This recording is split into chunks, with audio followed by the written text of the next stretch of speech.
तो बेटा ये थर्ड चैप्टर है एक्सटर्नल सेक्टर का। इसमें एफडीआई वगैरह के बारे में पढ़ेंगे कि एफडीआई का क्या ट्रेंड है रिसेंटली इंडिया में, और क्या कुछ गलत हो रहा है एफडीआई के सेक्टर में, और क्या कुछ हम कर सकते हैं, गवर्नमेंट क्या इनिशिएटिव ले सकते हैं कि एफडीआई बाउंस बैक करे। साथ ही ट्रेड के बारे में ये सेक्टर है कि इंडिया का ट्रेड सेक्टर कैसा है, ट्रेड सेक्टर में आपके एक्सपोर्ट्स कैसे हैं, इंपोर्ट कितने कर रहे हैं, करंट अकाउंट डेफिसिट क्या हो रहा है। ये सारी चीजों की डिस्कशन है इसके अंदर, ठीक है। तो जल्दी से खत्म करते हैं इसे। तो देखो 2024 ना इकोनॉमिक सर्वे में बताया गया कि ग्रेट इलेक्शन ईयर था। इसमें बहुत सारी कंट्रीज के अंदर इलेक्शन हो रहा था, तो उसकी वजह से काफी पॉलिसी अनसर्टेनिटी थी। मींस डिफरेंट डिफरेंट आइडियोलॉजी की पॉलिटिकल पार्टीज की विनिंग चांसेस थे। तो एक सेट ऑफ आइडियोलॉजी डिफीट हो रही थी, एक सेट ऑफ आइडियोलॉजी विन कर रही थी। तो इसकी वजह से ना काफी अनसर्टेनिटी थी कि सोशल सेक्टर को प्रमोट करने वाली गवर्नमेंट्स अक्रॉस द वर्ल्ड आ जाएंगी, या फ्री मार्केट प्रमोट करने वाली गवर्नमेंट्स आ जाएंगी। तो इसकी वजह से काफी पॉलिसी अनसर्टेनिटी थी। तो आजकल कुछ इंडेक्सेस बना दिए हैं पॉलिसी अनसर्टेनिटी को कैप्चर करने के लिए इकोनॉमिस्ट ने। इनमें से दो इंडेक्स है, ऐसे तीन चार है लेकिन दो का मैंने यहाँ पे जो मेंशन करे है, ताकि आपको दो ही याद रख पाओ, इतने ज्यादा रखने का पॉइंट भी नहीं है। Global economic policy uncertainty index, trade policy uncertainty index. तो ये दोनों इंडेक्सेस जो है आपकी पॉलिसी अनसर्टेनिटी का राइज दिखा रहे हैं। बेसिकली इसे कैलकुलेट कैसे करते हैं, तो अक्रॉस द वर्ल्ड गूगल की और न्यूज़पेपर की हेडलाइंस को इकोनॉमिस्ट देखते हैं कि what kind of headlines are coming. उसके बेसिस पे अनसर्टेनिटी को गॉज करने की कोशिश करते हैं, और ये इंडेसेस जो हैं अनसर्टेनिटी दिखा रहे थे 2024 में राइज हो रही थी। तो जब अनसर्टेनिटी राइज होती है तो आपको पता है ना कि किसी एसेट का अगर हमें गारंटी नहीं है, उसका रिस्क राइज हो रहा है कि वो क्या रिटर्न देगी, तो फिर हम उस पे प्रीमियम भी ज्यादा राइज करते हैं। रिस्क प्रीमियम राइज हो जाता है कीन्स और टॉबिन के अकॉर्डिंग। हमने एक टॉबिन का वॉमल टॉबिन का मॉडल भी किया था, जिसमें मैंने आपको बताया था ऑप्शनल में, पेपर वन में, कि कैसे वो एलोकेट करता है रिस्क के बीच में, और प्रीमियम किस तरीके से चार्ज करता है। तो एनीवे जब रिस्क अनसर्टेनिटी बढ़ती है तो एक एसेट को जब आप परचेज करना शुरू करते हो तो आप ज्यादा डिमांड करते हो प्रीमियम, ठीक है। अगर आपसे आप मुझसे कोई रिस्की एसेट बाय करवाना चाहते हो, तो रिस्की एसेट को मैं तभी बाय करूंगा जब वो मुझे मोर देन 10% रिटर्न दे रही होगी, 20-30% रिटर्न दे रही होगी, तो वो प्रीमियम मैं चार्ज कर रहा हूँ। इससे क्या होता है कि कॉस्ट ऑफ फाइनेंस भी राइज होती है, ठीक है। और ये जब कॉस्ट ऑफ फाइनेंस राइज होती है तो आप देखोगे कि इसका इम्पैक्ट जो है रिफ्लेक्ट होने लगता है across the global stock markets, क्योंकि आपको तो पता है फाइनेंशियल एसेट्स इक्वलाइज करती हैं रिटर्न्स।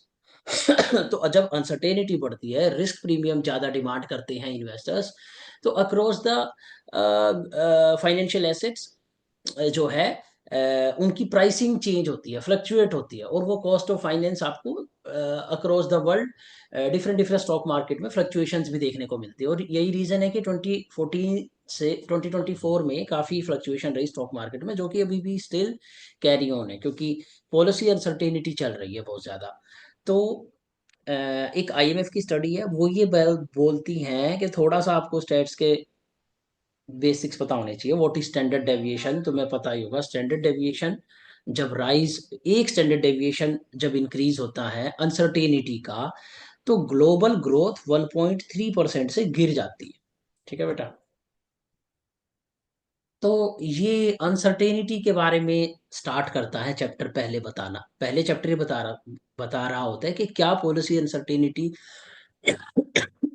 अक्रॉस द वर्ल्ड चल रही है ग्रेट इलेक्शन ईयर की, बहुत सारी रिजीम चेंज होने की वजह से। एट द सेम टाइम कुछ जियो पॉलिटिकल डिसरप्शन हो रही है। ये पहले भी हम डिस्कस कर चुके हैं कि रेड सी में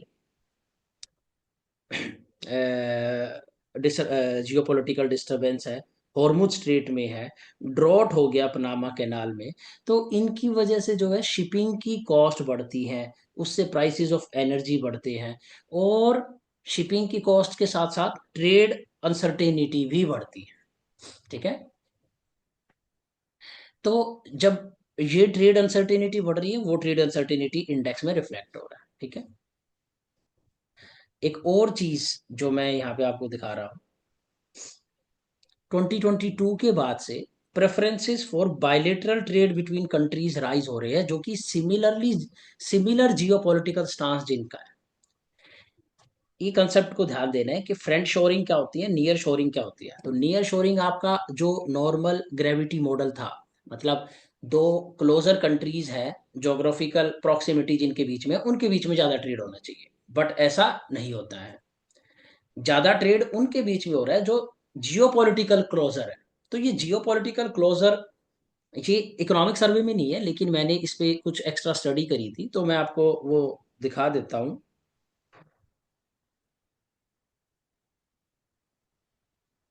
यहीं पे डिस्कस कर देता हूँ। ये देखो, ये एफडीआई फ्लोज देख रहे हो बेटा, ये ग्रीन कर्व को देखो, ये राइज हो रहा है, मींस शेयर ऑफ एफडीआई उन कंट्रीज के बीच में ज्यादा बढ़ रहा है जो जियोपॉलिटिकली एक दूसरे के क्लोजर हैं। जो जोग्राफिकली क्लोजर हैं उनके बीच में भी सिंस 2003 टू 2021 बढ़ा है, लेकिन ये गैप देख रहे हो आप, गैप जो है राइज हो रहा है। तो आप ये देखोगे कि एफडीआई चाइना और रशिया के बीच में ज्यादा बढ़ रही है, उनके उनके बिटवीन एफडीआई ज्यादा बढ़ रही है, ना कि चाइना और अमेरिका के बीच में एफडीआई बढ़ रही है। हो सकता है कि चाइना ज्यादा क्लोजर हो, हालांकि है नहीं, रशिया ही ज्यादा क्लोजर है यूएस के। The point is geographical distance के बेसिस पे एफडीआई कम राइज हो रही है, जियोपॉलिटिक्स के बेसिस पे एफडीआई ज्यादा राइज हो रही है। अच्छा, ये जियोपॉलिटिकल डिस्टेंस कैसे पता कर रहे हैं? आईएमएफ ने कैलकुलेट किया है ये कैसे पता कर रहे हैं कि वो देखते हैं, आपको पता है ना, वो वीटो पावर और यूएन के अंदर डिफरेंट डिफरेंट जो इश्यूज होते हैं उस पर वोटिंग होती है। तो जो कंट्रीज सेम वोट कर रही हैं उन्हें वो जियोपॉलिटिकली क्लोजर मान लेते हैं, और उसके बेसिस पे देख रहे हैं कि क्या जियोपॉलिटिकली क्लोजर कंट्रीज के बीच में एफडीआई ज्यादा राइज कर रही है then the geopolitical geographical distance की वजह से जो एफडीआई राइज होना चाहिए। तो ये देखा गया है कि एफडीआई को उन्होंने गौज करा, और उसी के बेसिस पे कह रहे हैं कि ट्रेड भी इसी तरीके से चल रहा है पिछले कुछ टाइम से। अच्छा, एक और चीज है नोटिस करने की, पहले भी थी ये चीज, पहले भी देखो 40% शेयर था, 33 था जोग्राफिकल डिस्टेंस के बेसिस पे। ठीक है।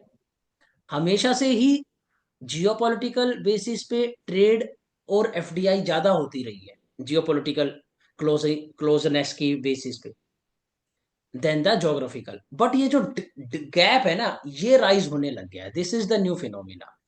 तो ये एक हेडिंग है, जैसे as per IMF study geopolitics is casting shadow on gravity model of trade.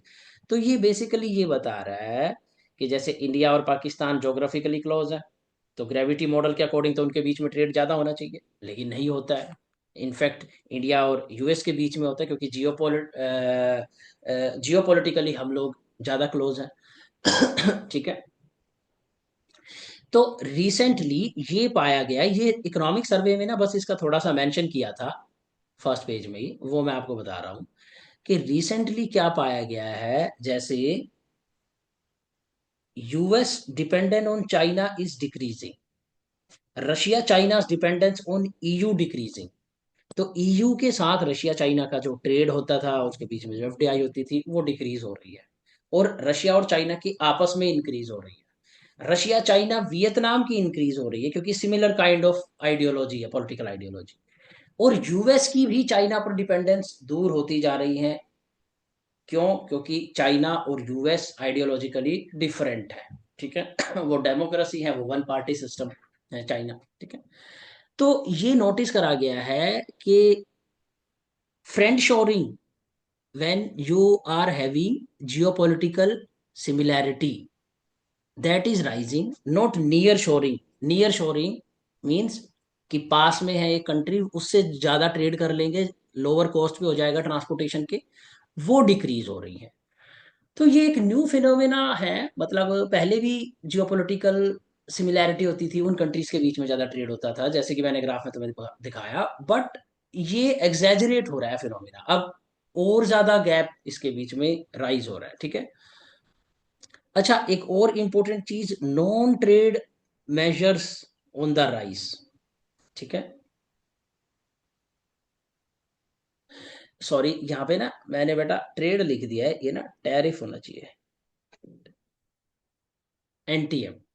Non tariff measures rise हो रही है, ठीक है। नॉन ट्रेड मेजर कुछ नहीं होता, नॉन टैरिफ मेजर, ठीक है।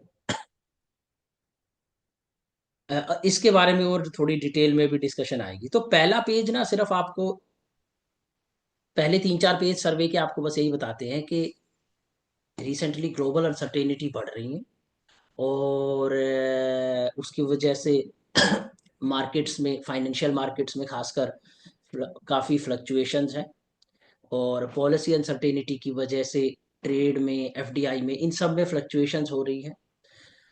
उसके अलावा जियोपॉलिटिकल डिस्टर्बेंस की वजह से भी पॉलिसी अनसर्टेनिटी है, तो उसकी वजह से भी फ्लक्चुएशंस हो रही हैं।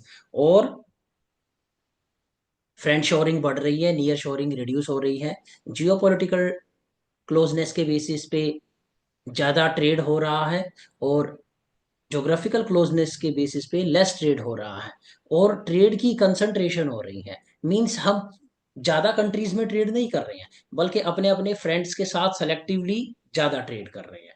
जैसे रशिया चाइना के बीच में ज्यादा ट्रेड होना शुरू हो रहा है, दूर की ईयू के साथ उनका ट्रेड कम हो रहा है। ऐसे ही यूएस भी अपनी जियोपोलिटिकली क्लोज कंट्रीज जो है उसके साथ ट्रेड ज्यादा कर रहा है, और चाइना के साथ रिड्यूस कर रहा है। ये सारा फिनोमेना चल रहा है। अब ये एक थोड़ा सा डेटा है। 33 ट्रिलियन US डॉलर 2024 में ग्लोबल ट्रेड था, अकॉर्डिंग टू यूएनसीटीईडी। तो ये 2023 में कैलकुलेट करा होगा इन्होंने कि 33 ट्रिलियन USD 2024 में हो जाएगा, इसीलिए एक्सपेक्टेड लिखा हुआ है, ठीक है। और ग्रोथ जो रही है सर्विसेज के ट्रेड में, वो ज्यादा रही है 7%, और गुड्स के ट्रेड में कम रही है 2%। टैरिफ पॉलिसीज की तरफ देखो आप, क्या होता है टैरिफ पॉलिसीज का पर्पस। हमने जब इंटरनेशनल ट्रेड पढ़ा पढ़ा तो हमने ये देखा था कि टैरिफ लगाने से एक तो रेवेन्यू जनरेट होता है, दूसरा याद हो तो इन्फेंट इंडस्ट्री प्रोटेक्शन आर्ग्यूमेंट के बारे में बात करी थी, कि टैरिफ लगाने से हम अपने डोमेस्टिक प्रोड्यूसर्स को कई बार फेवर करते हैं, ताकि हम उस पर्टिकुलर गुड एक्स जिस पर हमने इंपोर्ट टैरिफ लगाया है उसकी डोमेस्टिक प्रोडक्शन को राइज कर सके। तो इंडस्ट्री को, आपको ये भी पता है कि इंडस्ट्री जब इन्फेंट होती है उसका इकोनॉमीज ऑफ स्केल का साइज थोड़ा कम होता है, थोड़ा मीन्स काफी स्मॉल होता है, तो एवरेज कॉस्ट उसकी हाई होती है, राइट। ये हायर एवरेज कॉस्ट होती है क्योंकि क्वांटिटी कम प्रोड्यूस कर। अब हाई एवरेज कॉस्ट के साथ हायर प्राइस चार्ज करेंगे, non profit, zero profit zero loss पे रहने के लिए, ठीक है। और उसकी वजह से हम एक्सपोर्ट नहीं कर पाएंगे। तो जनरली कंट्रीज क्या करती है, अपनी इंडस्ट्रीज को प्रोटेक्ट करती है उनके राइज के लिए, इसीलिए टैरिफ लगाना शुरू करते हैं। तो ये टैरिफ का जो गेम है बहुत पुराना है। ये पहले डेवलप वर्ल्ड खेल चुका है हमारे जैसे डेवलपिंग कंट्रीज के साथ, उन्होंने बहुत हाई टैरिफ लगाए थे इंडिया के साथ जब ब्रिटिश इंडिया होता था।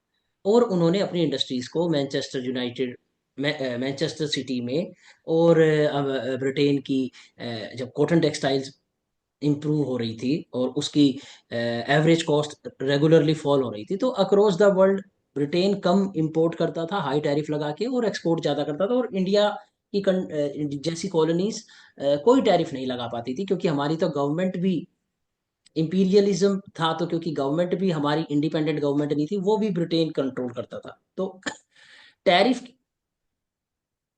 के दो ऑब्जेक्टिव होते हैं। एक तो अपने खुद के देश की इंडस्ट्री को प्रोटेक्ट करना, उसे नरिश करना, उसे प्रमोट करना। दूसरा रेवेन्यू जनरेट करना। और रेवेन्यू जनरेशन ना एक्चुअली में सेकेंडरी ऑब्जेक्टिव होता है। फर्स्ट ऑब्जेक्टिव टैरिफ पॉलिसीज का अपने देश की इंडस्ट्री को प्रमोट करना होता है। इसीलिए हमारे नेहरूवियन एरा में बहुत हाई टैरिफ थे, क्योंकि न्यूली इंडिपेंडेंट कंट्री थी, इंडस्ट्री कोई डेवलप नहीं हो रखी थी। तो हाई टैरिफ प्रोटेक्शन के साथ साथ हम अपने देश की महालानोबिस स्ट्रेटेजी लगा के इंडस्ट्रीज को हैवी इंडस्ट्रीज को प्रोटेक्ट करके प्रमोट करने वाले थे, उसके साइज को ग्रो करने वाले थे, और फिर इवेंचुअली हमने धीरे धीरे ओपन करा अपने ट्रेड सेक्टर को। ठीक है। तो आप ये देखो, आरटीएस रीजनल ट्रेड एग्रीमेंट्स, इसको देखो कि 1990 में ये 22 थे, अब ये 369 हो गए हैं। तो आप क्या देखोगे, 1990 से 2024 ऑनवर्ड जो है रीजनल ट्रेड एग्रीमेंट्स बन रहे हैं।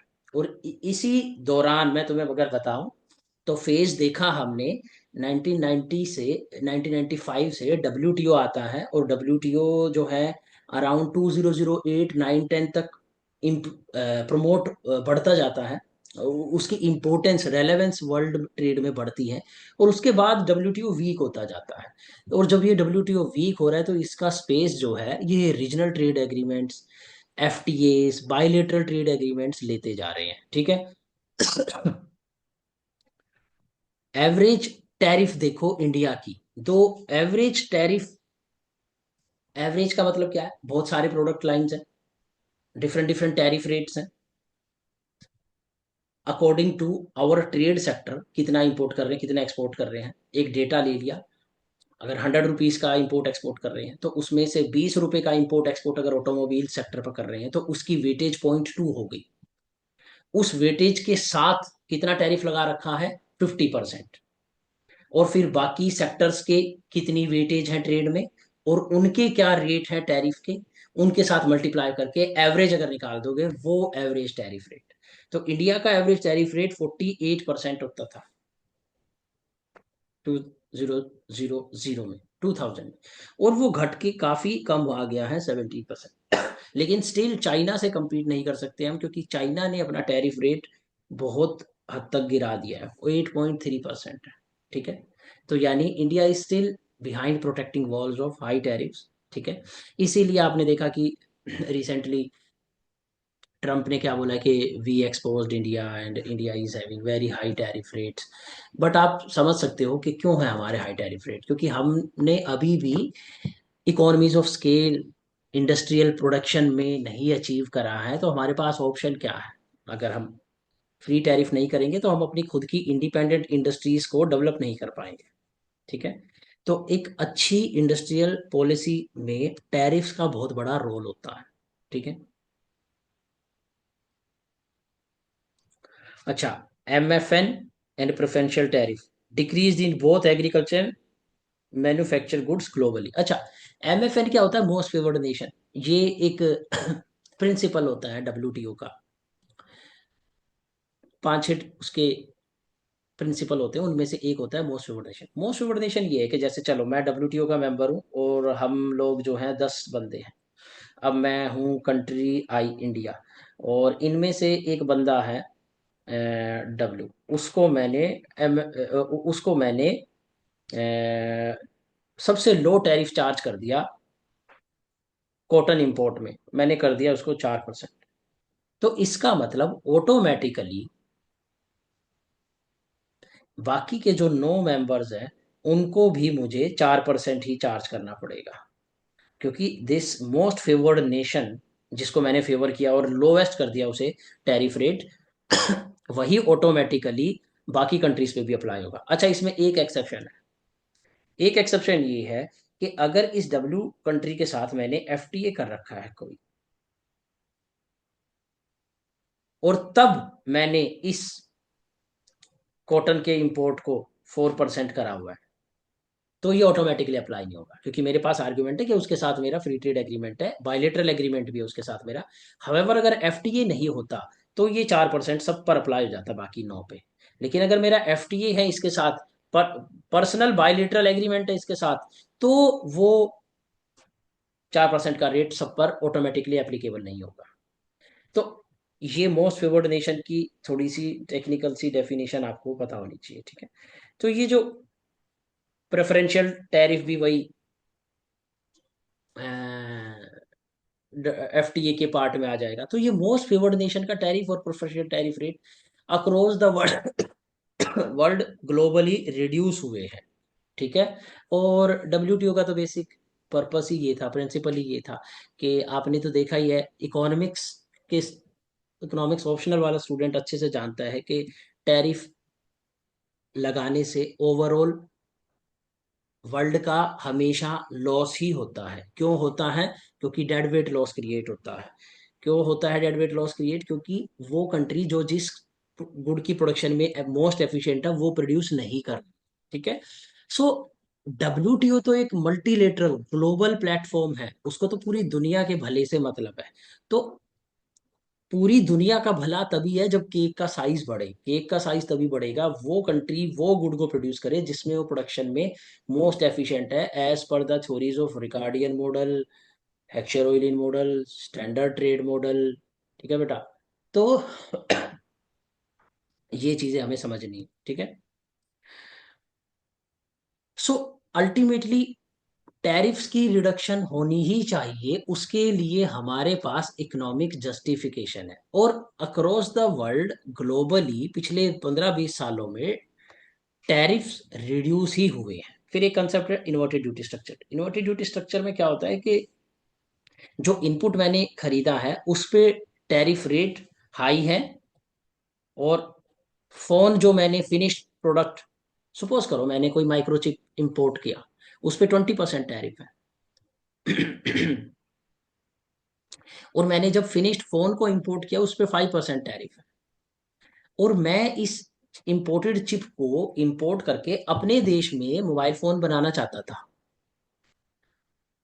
तो क्या मैं अपने देश में मोबाइल फोन बनाकर सक्सेसफुली सेल कर पाऊंगा? क्यों नहीं कर पाऊंगा? क्यों? क्योंकि जो उसका इनपुट है उसकी तो मैंने कॉस्ट बढ़ा ली, और फिनिश्ड प्रोडक्ट बाहर से आप सस्ता ले सकते हो। तो मैं मोबाइल जब प्रोड्यूस करूंगा मेरा मोबाइल महंगा होगा, क्योंकि उसके इनपुट पे मैंने 10%, 15-20% टैरिफ लगा रखा है। जबकि बाहर से फिनिश्ड मोबाइल जब आप इंपोर्ट करोगे उस पे टैरिफ कम है। ये इन्वर्टेड ड्यूटी स्ट्रक्चर जो होता है डी इंडस्ट्रियलाइज कर देता है कंट्रीज को। तो इस चीज का बड़ा ध्यान रखना होता है जब आप फॉरेन कंट्रीज के साथ फ्री ट्रेड एग्रीमेंट में जाते हो, तो कोई भी इन्वर्टेड ड्यूटी स्ट्रक्चर क्रिएट ना हो रहा हो, अदरवाइज आपकी इंडस्ट्रियलाइजेशन को वो हर्ट करेगा। तो ये एक इंपॉर्टेंट पॉइंट है, इसको आपको ध्यान रखना। ठीक है।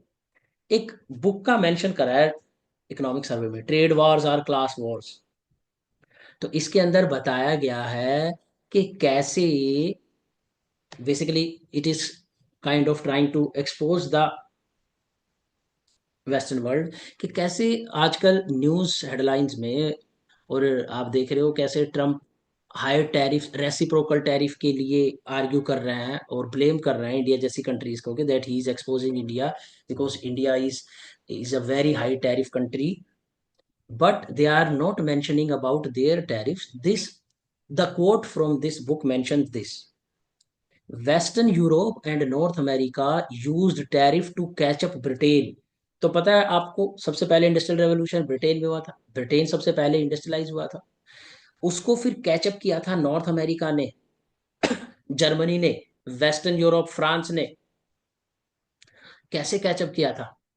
उन्होंने भी टैरिफ लगा दिए थे बहुत हाई। पोस्ट इंडस्ट्रियल रेवोल्यूशन काफी हाई टैरिफ लगाए थे, जैसे कि यूएस ने 45% टैरिफ लगाया था on manufacture goods from Britain 1870 to 1913। इसीलिए तो वो अमेरिकन रेवोल्यूशन हुआ था, अमेरिका के साथ फाइट हो रही थी ब्रिटेन की।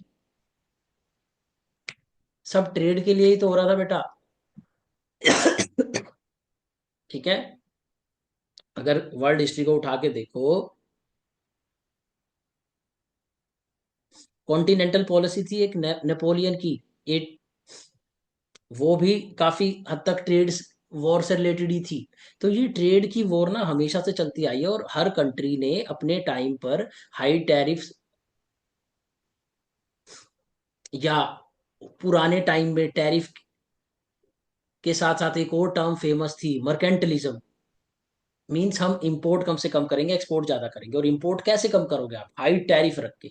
तो ये टैरिफ की प्रोटेक्शन सब कंट्रीज ने अपने टाइम पे की है, लेकिन आज जब इंडिया करने जा रहा है तो अनफेयरली इंडिया को क्रिटिसाइज कर रहा है यूएस। ठीक है। अच्छा, एक ये बंदा है प्रोफेसर सी एलन, वो क्या कहता है कि सक्सेसफुल इंडस्ट्रियल पॉलिसी के लिए ऑप्टिमम टैरिफ चाहिए। ये टर्म इकोनॉमिक सर्वे ने यूज करी है, हाई एक्सटर्नल टैरिफ।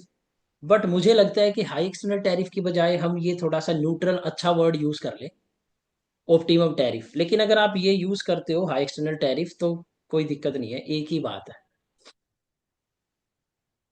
ठीक है।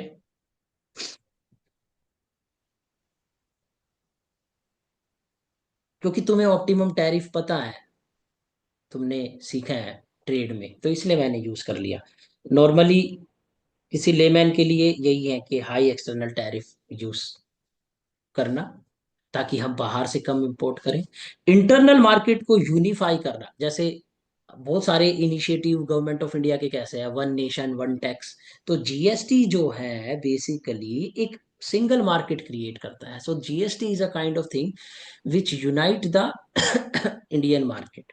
So that is a good initiative, internal free market. ठीक है। सेम टैक्स सेम रेट पे चार्ज करना, तो गुड का फ्री फ्लो, आर्बिट्रेशन कम होगी, गुड का फ्री फ्लो इजी होगा अक्रॉस द स्टेट्स। ठीक है। गुड्स का। तो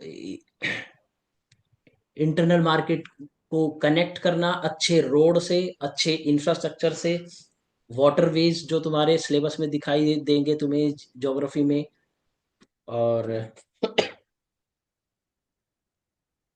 फ्रेट कॉरिडोर्स। ठीक है। ये सारी चीजों से हम इंटरनल मार्केट को यूनाइट कर रहे हैं, यूनिफाई कर रहे हैं। फिर स्टेबल डोमेस्टिक बैंकिंग। अब तुम्हें पता है स्टेबल डोमेस्टिक बैंकिंग होगी तो ही अच्छे से लैंडिंग क्रिएट होगी, लैंडिंग से इन्वेस्टमेंट साइकिल। और लैंडिंग कब क्रिएट होगी? जब प्रॉम्प्ट करेक्टिव एक्शन ना हो। प्रॉम्प्ट करेक्टिव एक्शन जब नहीं होगा जब लोअर एनपीएज होंगे। ठीक है। ठीक है बेटा। एक्सपोर्ट परफॉर्मेंस मींस हम अपने SEZ वगैरह क्रिएट करेंगे और इंडस्ट्रीज को ये भी बोलेंगे कि हम आपको टैक्स रिबेट्स देंगे अगर आप एक्सपोर्ट जनरेशन करते हो तो। एक्सपोर्ट करते हो अपनी प्रोडक्ट्स, गुड्स को। एट द सेम टाइम कोई बाहर से कंट्री से एफडीआई आएगी और हमारे देश में जॉइंट वेंचर करेगी तो हम उसको भी बहुत सारे बेनिफिट देंगे, बोलेंगे लेकिन कि आपको certain amount of product export करना है, ताकि हमारे को आप एक्सपोर्ट अर्निंग दो, जो कि हमारे लिए इम्पोर्टेंट है क्योंकि हम क्रूड डिपेंडेंट है, तो उस डॉलर से हम क्रूड ले पाएंगे। ठीक है। और उस क्रूड की मदद से हम अपनी इंडस्ट्रीज को प्रमोट कर पाएंगे।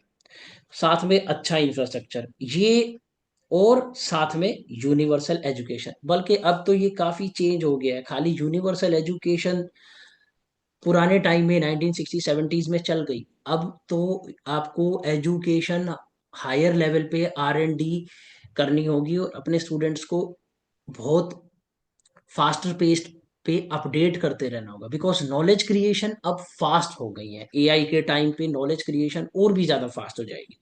तो हमें एक ऐसा वर्कर चाहिए जो खुद को अपडेट करता रहे। ठीक है। तो इजी नहीं रहने वाला है इंडिया के लिए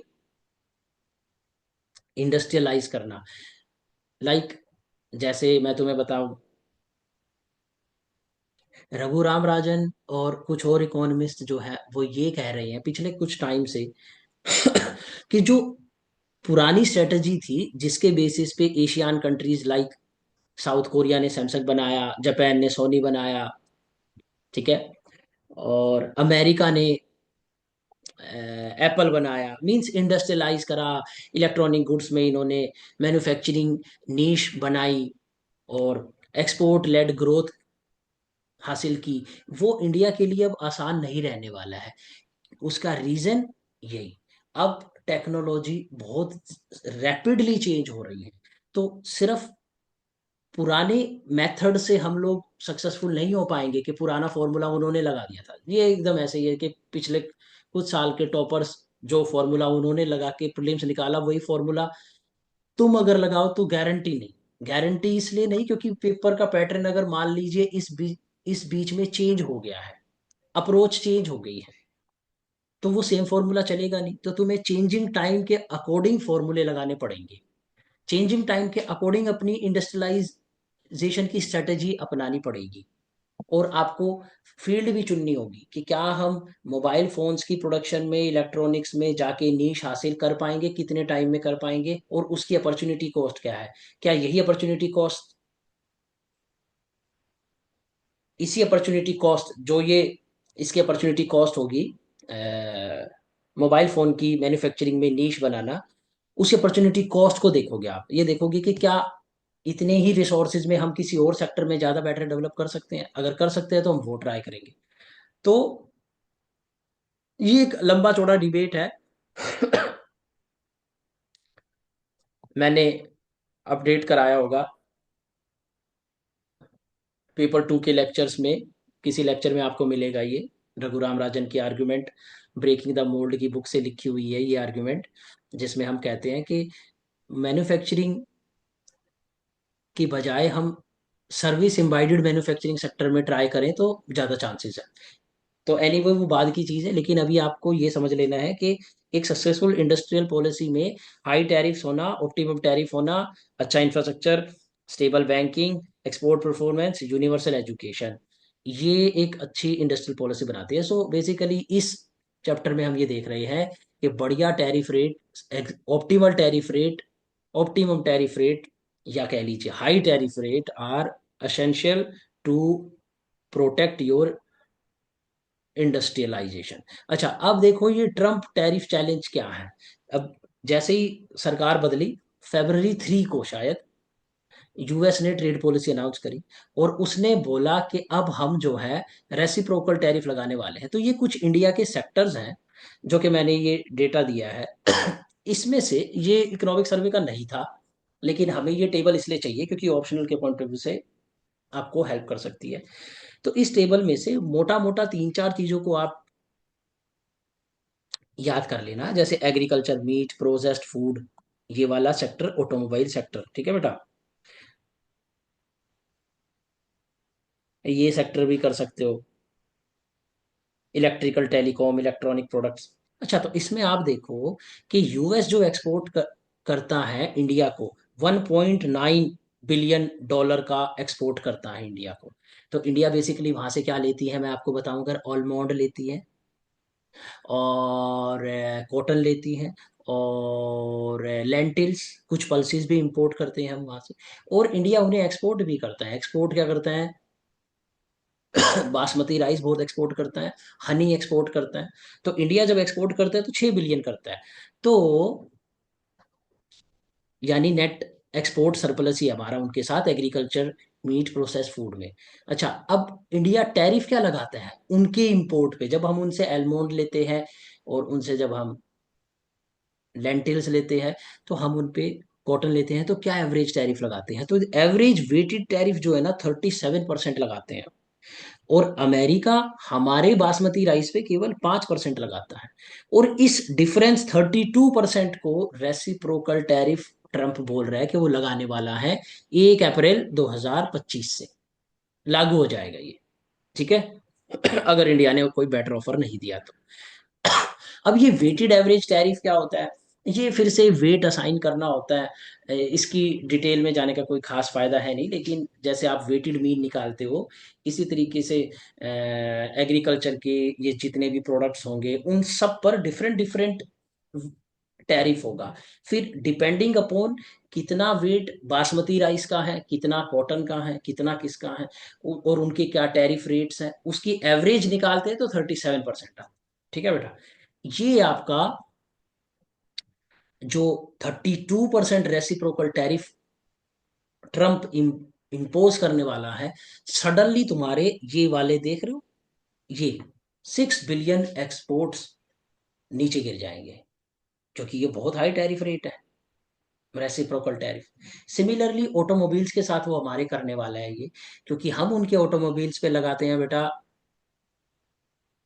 टैरिफ रेट 24%, वो लगाते हैं हमारे ऑटोमोबाइल पे 1%, 23% राइज हो जाएगा। सिमिलरली हमारे डायमंड गोल्ड प्रोडक्ट्स पर हम लगाते हैं उन पर 15%, और वो हम पे लगाते हैं 2%। सो दिस, ये एक्सपोज जो है, बार बार ट्रम्प बोल रहा है कि क्या एक्सपोज कर दिया उन्होंने इंडिया के बारे में। तो ये जो डिफरेंस है ना, केमिकल, फार्मा में, इलेक्ट्रॉनिक्स में, ये रेसिप्रोकल टैरिफ वो लगाने के लिए कह रहे हैं। ठीक है। फिर जब हम इस सारे ट्रेड के वेटेड टैरिफ को निकालते हैं, तो वो ये आता है बेटा, कि इंडिया का पूरा एवरेज टैरिफ यूएस, सब चीजों के, जो भी हम उनसे व्यापार करते हैं उसकी एवरेज निकालते हो आप, तो 7% बनता है। और उनका बनता है, मतलब हम जो, वो जो हम पे लगाते हैं 2% बनता है, तो ये डिफरेंस 4% बनता है। तो अभी पता है क्या क्लैरिटी नहीं है? अभी ये क्लैरिटी नहीं है कि जो रेसिप्रोकल टैरिफ ट्रम्प लगाने वाला है वो सेक्टर बाय सेक्टर लगाएगा। अगर सेक्टर बाय सेक्टर लगाएगा तो एग्रीकल्चर में 32% रेसिप्रोकल टैरिफ हो, या ये फ्लैट 4% लगाने वाला है। समझ रहे हो? ये 4% पूरे ट्रेड का, सारे सेक्टर्स को मिला के एवरेज जब निकाल रहे हैं, वो वेटेड रेसिप्रोकल टैरिफ है। अगर तो वो ये लगाने वाला है, तो ये कोई ज्यादा नहीं है, ये हमारे ट्रेड को ज्यादा हर्ट नहीं करेगा। लेकिन अगर वो सेक्टर बाय सेक्टर लगाने वाले हैं, तो बहुत हर्ट होने वाला है। ठीक है। तो हमारा ट्रेड में बहुत ज्यादा डिस्ट्रक्शन आने वाली है हमारे एक्सपोर्ट्स में। तो अब आप आई थिंक ये समझ गए हो कि ये मोटा मोटा डेटा आपको याद रखना है। ये याद रख सकते हो। ठीक है। ये याद रख सकते हो। ठीक है। ये लास्ट वाला टोटल याद रख सकते हो। इसमें आप एग्रीकल्चर और ऑटोमोबाइल वाले सेक्टर में याद रख सकते हो। ठीक है, क्योंकि ये काफी हाई टैरिफ रेट है। और फिर आप आर्ग्यू कर सकते हो कि सेक्टर बाय सेक्टर लगाएंगे तो बहुत ज्यादा हर्ट होगा हमारा ट्रेड। पूरा का पूरा trade as a sector, as a पूरा का पूरा ट्रेड सेक्टर की एवरेज रेसिप्रोकल टैरिफ लगाई जाएगी तो वो ज्यादा नहीं है, फ्लैट टैरिफ लगाई जाएगी। That will hurt us less. तो इकोनॉमिस्ट ये कह रहे हैं कि अगर ये tariff rate, reciprocal tariff rate लगाया जाता है, तो इंडिया को रिटेलिएट नहीं करना चाहिए। ये कोई ज्यादा नहीं है, we can manage that. But if this is going to happen, then there should be a different strategy. ठीक है। ओके। अच्छा, ट्रम्प का टैरिफ जो है ना, वोलेट करता है डब्ल्यूटीओ के बहुत सारे प्रिंसिपल्स को। कौन से प्रिंसिपल को? एक तो एमएफएन को वोलेट कर देगा ये। क्यों बेटा? ये ना हर country, country to country tariff लगा रहा है। अब एमएफएन क्या था कि अगर मान लीजिए ये इंडिया पे लगा रहा है 32% रेसिप्रोकल टैरिफ एग्रीकल्चर सेक्टर में, लेकिन मैक्सिको पे नहीं लगा रहा है, वो मैक्सिको पे ये 4% लगा रहा है। और मैक्सिको के साथ इसका, ऑल दो मैक्सिको के साथ है यूएस का, बट लेट्स एज्यूम कि कोई स्पेशल फ्री ट्रेड एग्रीमेंट नहीं है, तो वो क्या हो गया? मोस्ट फेवर्ड नेशन, और उसी का रेट इंडिया पे अप्लाई होना चाहिए, बट ऐसा नहीं कर रहा है। वो हर कंट्री से इंडिविजुअली डील कर रहा है। तो इसका मतलब वो डब्ल्यूटीओ के प्रिंसिपल के अगेंस्ट जा रहा है। ठीक है। और अगर डब्ल्यूटीओ ने डेवलप्ड कंट्रीज और डेवलपिंग कंट्रीज दोनों के लिए ना मैक्सिमम टैरिफ रेट भी बता रखा है, तो ये जो रेसिप्रोकल टैरिफ इंडिया का लगाएगा वो उसके मैक्सिमम रेट को ब्रीच करता है। तो वो डब्ल्यूटीओ के हाईएस्ट बाउंड टैरिफ रेट को भी, प्रिंसिपल को भी वोलेट कर रहा है। ठीक है। तो अब आप ये थोड़ा सा लर्न कर सकते। Sector by sector reciprocal tariff would be dangerous for India, but flat rate reciprocal tariff would be only 4.9% across all products. In case of flat reciprocal tariff, India should avoid retaliatory tariff. अच्छा, solution क्या है? कुछ economist के solution है ये।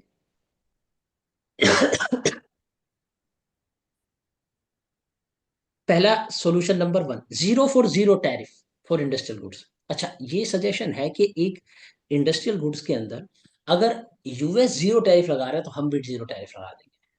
ठीक है।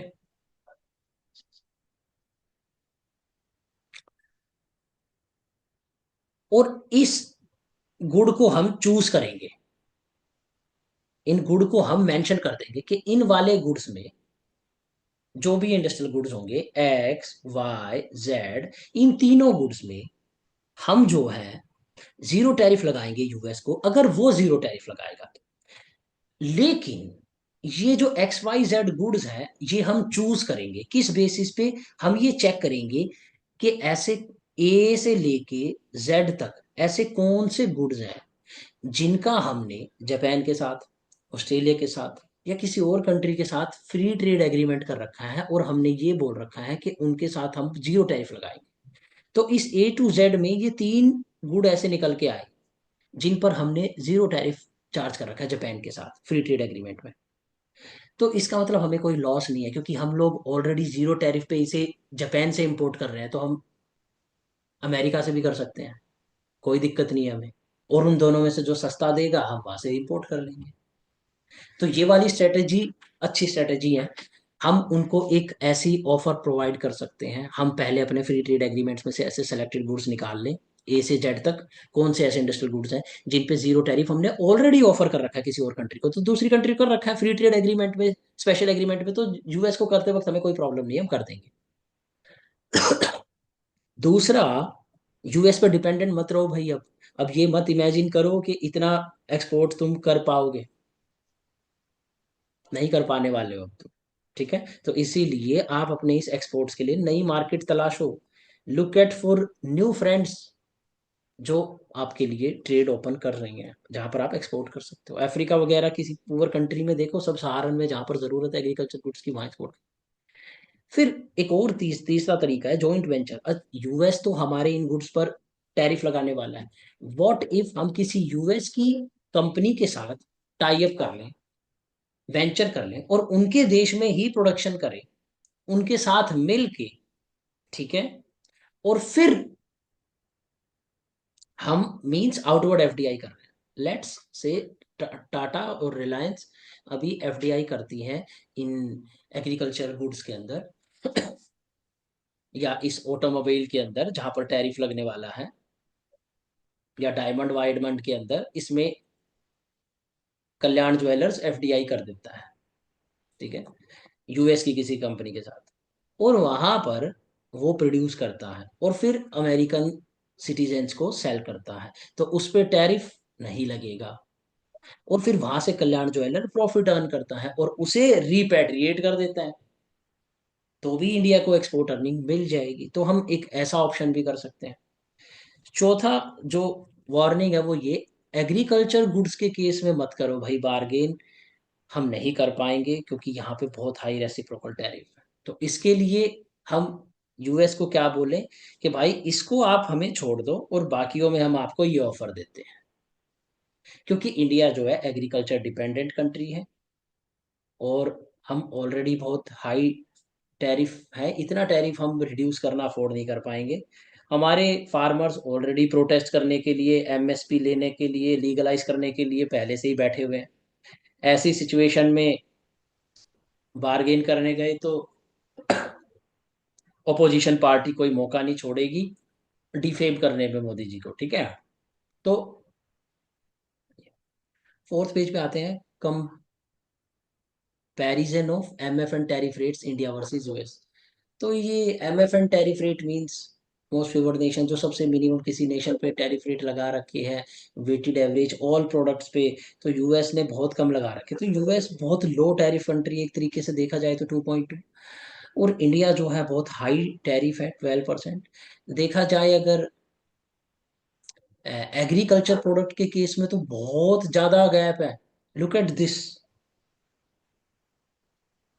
सो this is huge, ठीक है। तो that's why India is definitely a high tariff country, but the point is our developmental stage demands such tariff policies, such high tariffs। तो हमें मौका ही अब मिला है डेवलप करने का, आप लोग पहले ही डेवलप कर गए हो, ठीक है। So Indian export of agriculture to US कितना है? इसमें मेजरली हम श्रिम्प करते हैं एक्सपोर्ट, बासमती राइस करते हैं, हनी करते हैं। अच्छा, ये पीछे टेबल में डेटा क्या था बेटा? इसमें मीट, प्रोसेस्ड फूड भी सब कुछ था, ठीक है, तो वो 6 बिलियन दिखा रहा था, तो कंफ्यूज नहीं होना। ये 3.4 बिलियन है, ठीक है। US export of agri to ये वाले goods, cotton, almond, soybean oil, lentils. US का इंटरेस्ट क्या है? तो some economy says that US want to export whisky to India. Whisky पर हमने 150% टैरिफ लगा। वॉलनट करना चाहता है हमें, और जीएम सोयाबीन और मेज। बट इंडिया ने नॉन टैरिफ मेजर लगा रखा है इनके इंपोर्ट्स पे। इंडिया क्या कहता है कि हम GM crops consumption, human consumption वाली अलाउ नहीं करते। That is not good for our citizens. हम लोग सिर्फ बीटी कॉटन यूज करते हैं और उसको हम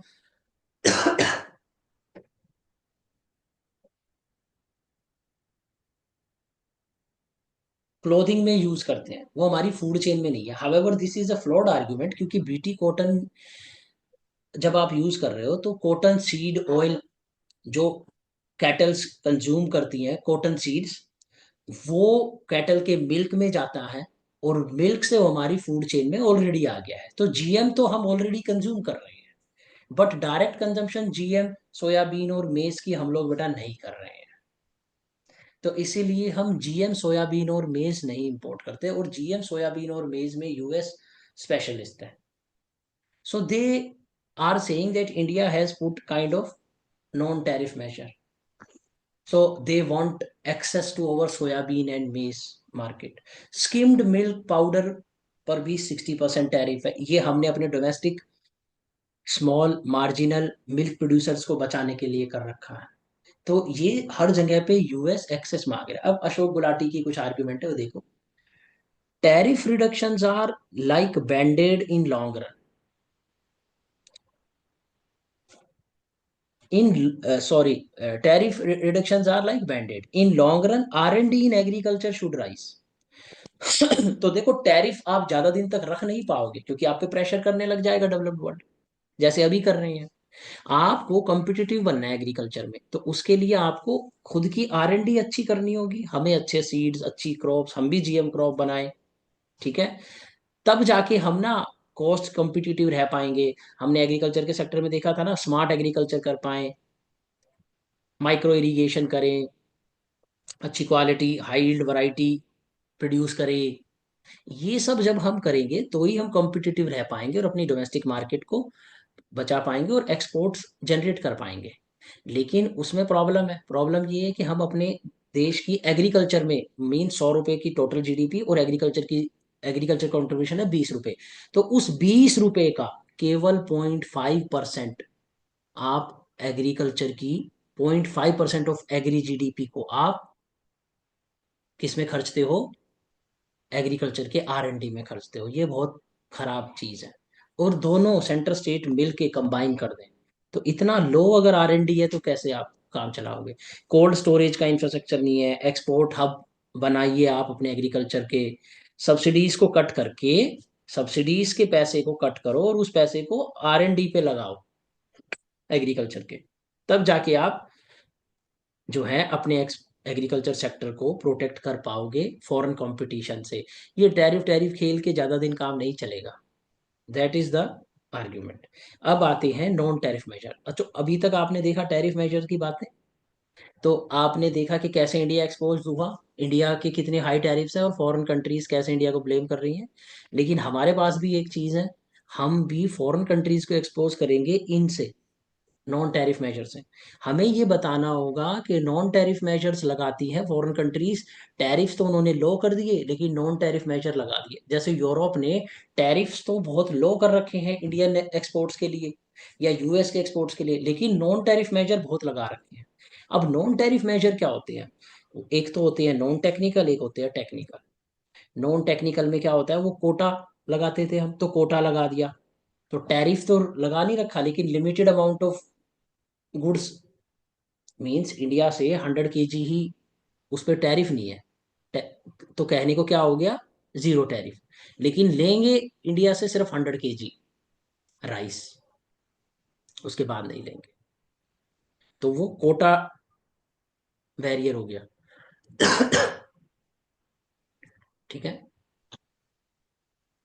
फिर देर आर सब्सिडीज, आपने देखा होगा, blue box, amber box, green box subsidies. इन सब्सिडीज को यूएस और यूरोप ग्रीन बॉक्स सब्सिडीज में बहुत सारी सब्सिडीज डाल के अपनी क्या कर देते हैं, अपने देश की प्रोडक्शन कॉस्ट एग्रीकल्चर गुड की लो कर देते हैं, और इसलिए उनका गुड उनकी कंट्री में कॉम्पिटिटिव रहता है, क्योंकि उन्होंने हाईली सब्सिडाइज कर रखा है। लेकिन वो डब्ल्यूटीओ के अंडर भी नहीं आता, क्योंकि उन्होंने ग्रीन बॉक्स में दी है भी सब्सिडी। अब ये green box, blue box, amber box, आप डेफिनेशन मैंने कराई है पेपर 2 में, पता होना चाहिए। फिर दूसरा, अनफेयर ट्रेड प्रैक्टिसेस भी कर, नॉन टेक्निकल बैरियर में अनफेयर ट्रेड प्रैक्टिसेस भी आती है। जैसे कि कोई डंप कर रहा है हमारे कंट्री के अंदर, ये ट्रेड में मैंने बताया होगा, डंपिंग, एंटी डंपिंग। हमारी कंट्री के अंदर डंप कर रहा है, जो कॉस्ट ऑफ प्रोडक्शन है उससे सस्ते में चाइना कुछ गुड्स को डंप कर रहा है, तो उसको रोकने के लिए हम एंटी डंपिंग ड्यूटी लगा सकते हैं, तो ये नॉन टेक्निकल होता है। अब आप आ जाओ ये वाले पे, sanitary and phytosanitary technical barriers to trade, ये टेक्निकल है। टेक्निकल में क्या होता है, बोलेंगे हम लेबलिंग रिक्वायरमेंट लगाओ, कितनी कैलोरीज मिलेंगी इस फूड से, कितना इसमें कौन सा कंटेंट यूज करा गया है, स्पेसिफिकेशन, स्टैंडर्ड, कौन एनवायरनमेंट को, कुछ एनवायरनमेंट को हार्म किया है क्या वो लिखो, सर्टिफिकेशन प्रोसेस, सर्टिफाई हुआ है, पैकेजिंग, शेल्फ लाइफ कितनी है, ये सब लिखो। सैनिटरी फाइटो सैनिटरी में कुछ ऐसे स्टैंडर्ड्स जो ह्यूमन और प्लांट और एनिमल हेल्थ को प्रोटेक्ट करने के लिए लगा देते हैं।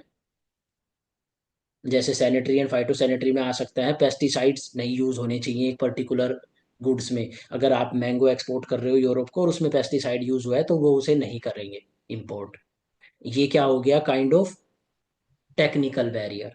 तो बेसिकली उन्होंने इंपोर्ट रोकना है अपने देश में, और हमारे एक्सपोर्ट को रोकना है, तो उन्होंने ये मेजर लगा दिए, सैनिटरी एंड फाइटो सैनिटरी। इसकी आर्ग्यूमेंट दे दी कि हम तो क्लाइमेट एनवायरनमेंट को बचा रहे हैं, ह्यूमन हेल्थ और एनिमल हेल्थ को बचा रहे हैं, क्योंकि आप पेस्टिसाइड यूज कर रहे हो that are carcinogenic for human health.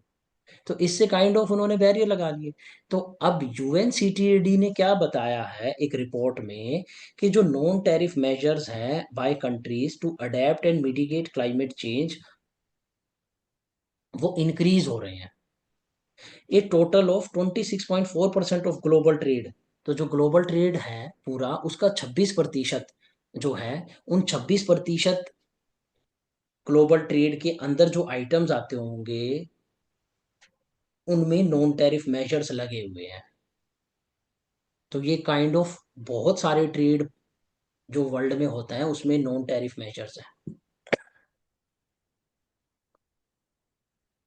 अच्छा, upcoming climate related non tariff measures, एक और चीज, ये नॉन टैरिफ मेजर ना, जैसे ही डेवलप्ड कंट्रीज के 2004-05 के बाद दोहा राउंड वगैरह था, टैरिफ्स रिड्यूस हुए थे, उन पे ऑब्लिगेशन आई थी कि वो पहले टैरिफ रिड्यूस करें, तो इन्होंने ना नॉन टैरिफ मेजर इंक्रीज करने शुरू कर दिए थे डेवलपिंग कंट्रीज के लिए, ताकि उनकी कंट्रीज में इंपोर्ट्स ना आ पाए। अच्छा, ये दो कंसेप्ट है, कार्बन बॉर्डर एडजस्टमेंट मैकेनिज्म और ये यूरोपियन यूनियन डिफॉरेस्ट रेगुलेशन। इन दो से कैसे यूरोप हमारे इंपोर्ट्स को रोक, हमारे एक्सपोर्ट्स को रिड्यूस करने वाला है, ये समझना है हमें। तो यू ईयू ने तो इसको इम्प्लीमेंट कर दिया है, यूके अभी कंसिडर कर रहा है सीबीएएम मैकेनिज्म को, और ये अभी लागू होना है। ठीक है, तो देखते हैं इसे क्या है, कार्बन बॉर्डर एडजस्टमेंट मैकेनिज्म। इसमें क्या है कि जो इंपोर्ट करेगा यूरोप के अंदर, और जब यूके में अप्लाई हो जाएगा यूके के अंदर, वो ये सर्टिफिकेट मांगेगा कि जो गुड वो इंपोर्ट कर रहे हैं इंडिया से, उस गुड पे सीबीएएम सर्टिफिकेट मांगा जाएगा। ये बेसिकली ये बताता है कि उस गुड की प्रोडक्शन में कितना कार्बन एमिट हुआ। अब ये जो चीज है, कैलकुलेशन, फिर उस कैलकुलेशन के बेस पे सर्टिफिकेशन, फिर उसकी प्रिंटिंग, ये सारी चीजें कॉस्ट बढ़ा देगी उस गुड की, और हम उसे एक्सपोर्ट नहीं कर पाएंगे। अब ईयू क्या कह रहा है, क्योंकि ईयू अपने देश के अंदर ये स्टैंडर्ड्स लगाता है, ईयू के अंदर कार्बन क्रेडिट मार्केट है, ईयू ने हर इंडस्ट्री को certain level of carbon units दे रखी है, जैसे 50 यूनिट्स आप एमिट कर सकते हो प्रोडक्शन एक्स के लिए, अगर उससे ज्यादा होता है, 100 हो गई, तो आपको फिर बाकी 50 यूनिट्स को बाय करना पड़ेगा उससे। इंडस्ट्री वाई जो एक्स को प्रोड्यूस करती है, एक्स की प्रोडक्शन कॉस्ट बढ़ जाती है। तो इंडस्ट्री वाई एक्स को प्रोड्यूस अगर यूरोप में कर रही है तो उसकी हायर कॉस्ट क्यों है? क्योंकि यहां पर कार्बन अकाउंटिंग हो रही है। बट अगर इंडिया में सेम कंपनी वाई इंडिया में आए एफडीआई लेके, और यहां पर एक कंपनी जी के साथ वेंचर कर ले, और क्योंकि इंडिया के एनवायरमेंटल लॉज इतने ज्यादा नहीं है और यहाँ पर कोई कार्बन अकाउंटिंग नहीं है, तो यहाँ पर अगर वो प्रोड्यूस करते हैं गुड एक्स को और फिर उसे एक्सपोर्ट करते हैं ईयू में, तो वो सस्ता जाएगा। लेवल प्लेइंग फील्ड क्रिएट करने के लिए कि इसके देश में डोमेस्टिकली जो प्रोडक्शन हो रही है, क्योंकि वहां पर डोमेस्टिक प्रोडक्शन हो रही है तो वहां के लोगों को जॉब मिल रही है। लेवल प्लेइंग फील्ड करने के क्रिएट करने के लिए, तो ये जो एक्स जब एंटर करेगा यूरोप के अंदर, इससे सर्टिफिकेट मांगा जाएगा सीबीए, ताकि इसकी कॉस्ट इसलिए कम ना हो इंपोर्टेड एक्स की, क्योंकि वहां पर कार्बन अकाउंटिंग नहीं होती है। तो ये एक नॉन टैरिफ मेजर है, कार्बन बॉर्डर एडजस्टमेंट मैकेनिज्म। और इंडिया को इससे बहुत हर्ट होने वाला है, क्योंकि इंडिया का तो पोल्यूशन लेवल आपने देखा ही है। तो हमारे यहाँ तो कोई भी कहीं पे भी कूड़े को फूंक देता है, या हमारे यहाँ पे तो कोई एनवायरमेंटल लॉस बहुत ज्यादा इफेक्टिव है नहीं, तो कॉस्ट ऑफ प्रोडक्शन इंडिया में कम होती है। ठीक है। तो ये प्रॉब्लम है, ठीक है बेटा। इनफैक्ट बहुत सारे ऐसे लॉज भी हैं, जैसे चाइल्ड लेबर भी यूरोप में अलाउड नहीं है, तो चाइल्ड को आप अगर किसी प्रोडक्शन में यूज कर रहे हो तो भी हम उस गुड को इंपोर्ट नहीं करेंगे, वो भी kind of non tariff measure है। ठीक है। तो ये एक kind of CBM hurdle create कर रहा है।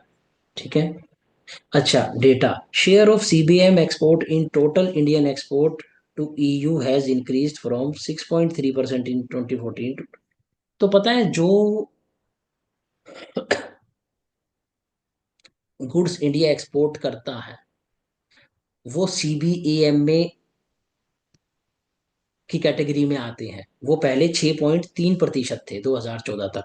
अब वो सीबीएम की कैटेगरी में आने वाले एक्सपोर्टेड गुड्स 10% हो चुके हैं इंडिया के एक्सपोर्ट बास्केट के। तो इससे कौन से गुड है वो ये भी बताया इकोनॉमिक सर्वे ने। आयरन एंड स्टील, क्योंकि इसकी प्रोडक्शन में कार्बन एमिट होता है। सीमेंट, फर्टिलाइजर्स, एल्यूमिनियम, जिन भी गुड्स के केस में कार्बन एमिशन हो रही है वो गुड्स सीबीएम में आ रहे हैं। तो ये सारे गुड्स इंडिया एक्सपोर्ट करता है, iron and steel, cement, fertiliser, ये सारे के सारे इंडिया के एक्सपोर्ट्स हर्ट होने वाले हैं। ठीक है। यूके को करता है इंडिया आयरन स्टील। ठीक है। अब आता है बेटा यूरोपियन यूनियन डिफॉरेस्टेशन रेगुलेशन। अब उन्होंने क्या बोला है कि 2020 में 31 दिसंबर के बाद जो भी कोई लैंड डिफॉरेस्ट हुआ है दुनिया में और उसमें कोई चीज को प्रोड्यूस करके अगर आप यूरोप में एक्सपोर्ट करोगे तो यूरोप उसे नहीं खरीदेगा, क्योंकि ये डिफोरेस्टेशन को प्रमोट कर रहा है। Seeks to regulate consumption of products derived from deforested land.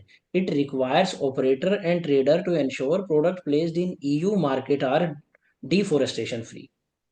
Must not be from land which deforested after 31st December 2020. उससे पहले कोई डिफोरेस्टेड लैंड में से प्रोड्यूस होकर आ रहा है तो कोई प्रॉब्लम।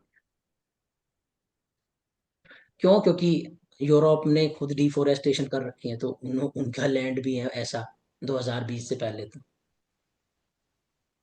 अच्छा, इन्होंने कंट्री लेवल बेंचमार्किंग करी है।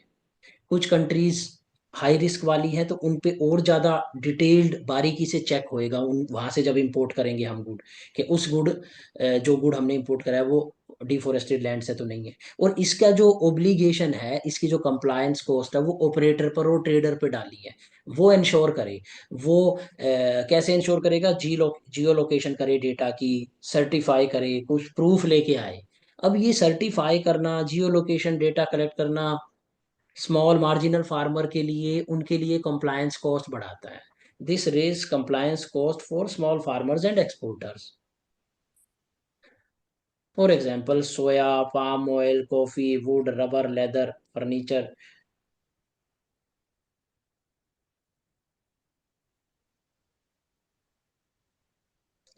इन सब पर एक्सपोर्टर को ये डिटेल बतानी होगी कि ये सब रिसेंटली डिफोरेस्टेड लैंड में से नहीं है। ये कंप्लायंस कॉस्ट इंक्रीज करेगा for emerging countries like India, Indonesia, Brazil. Indonesia बहुत सारा यूरोप में पाम ऑयल एक्सपोर्ट करता है।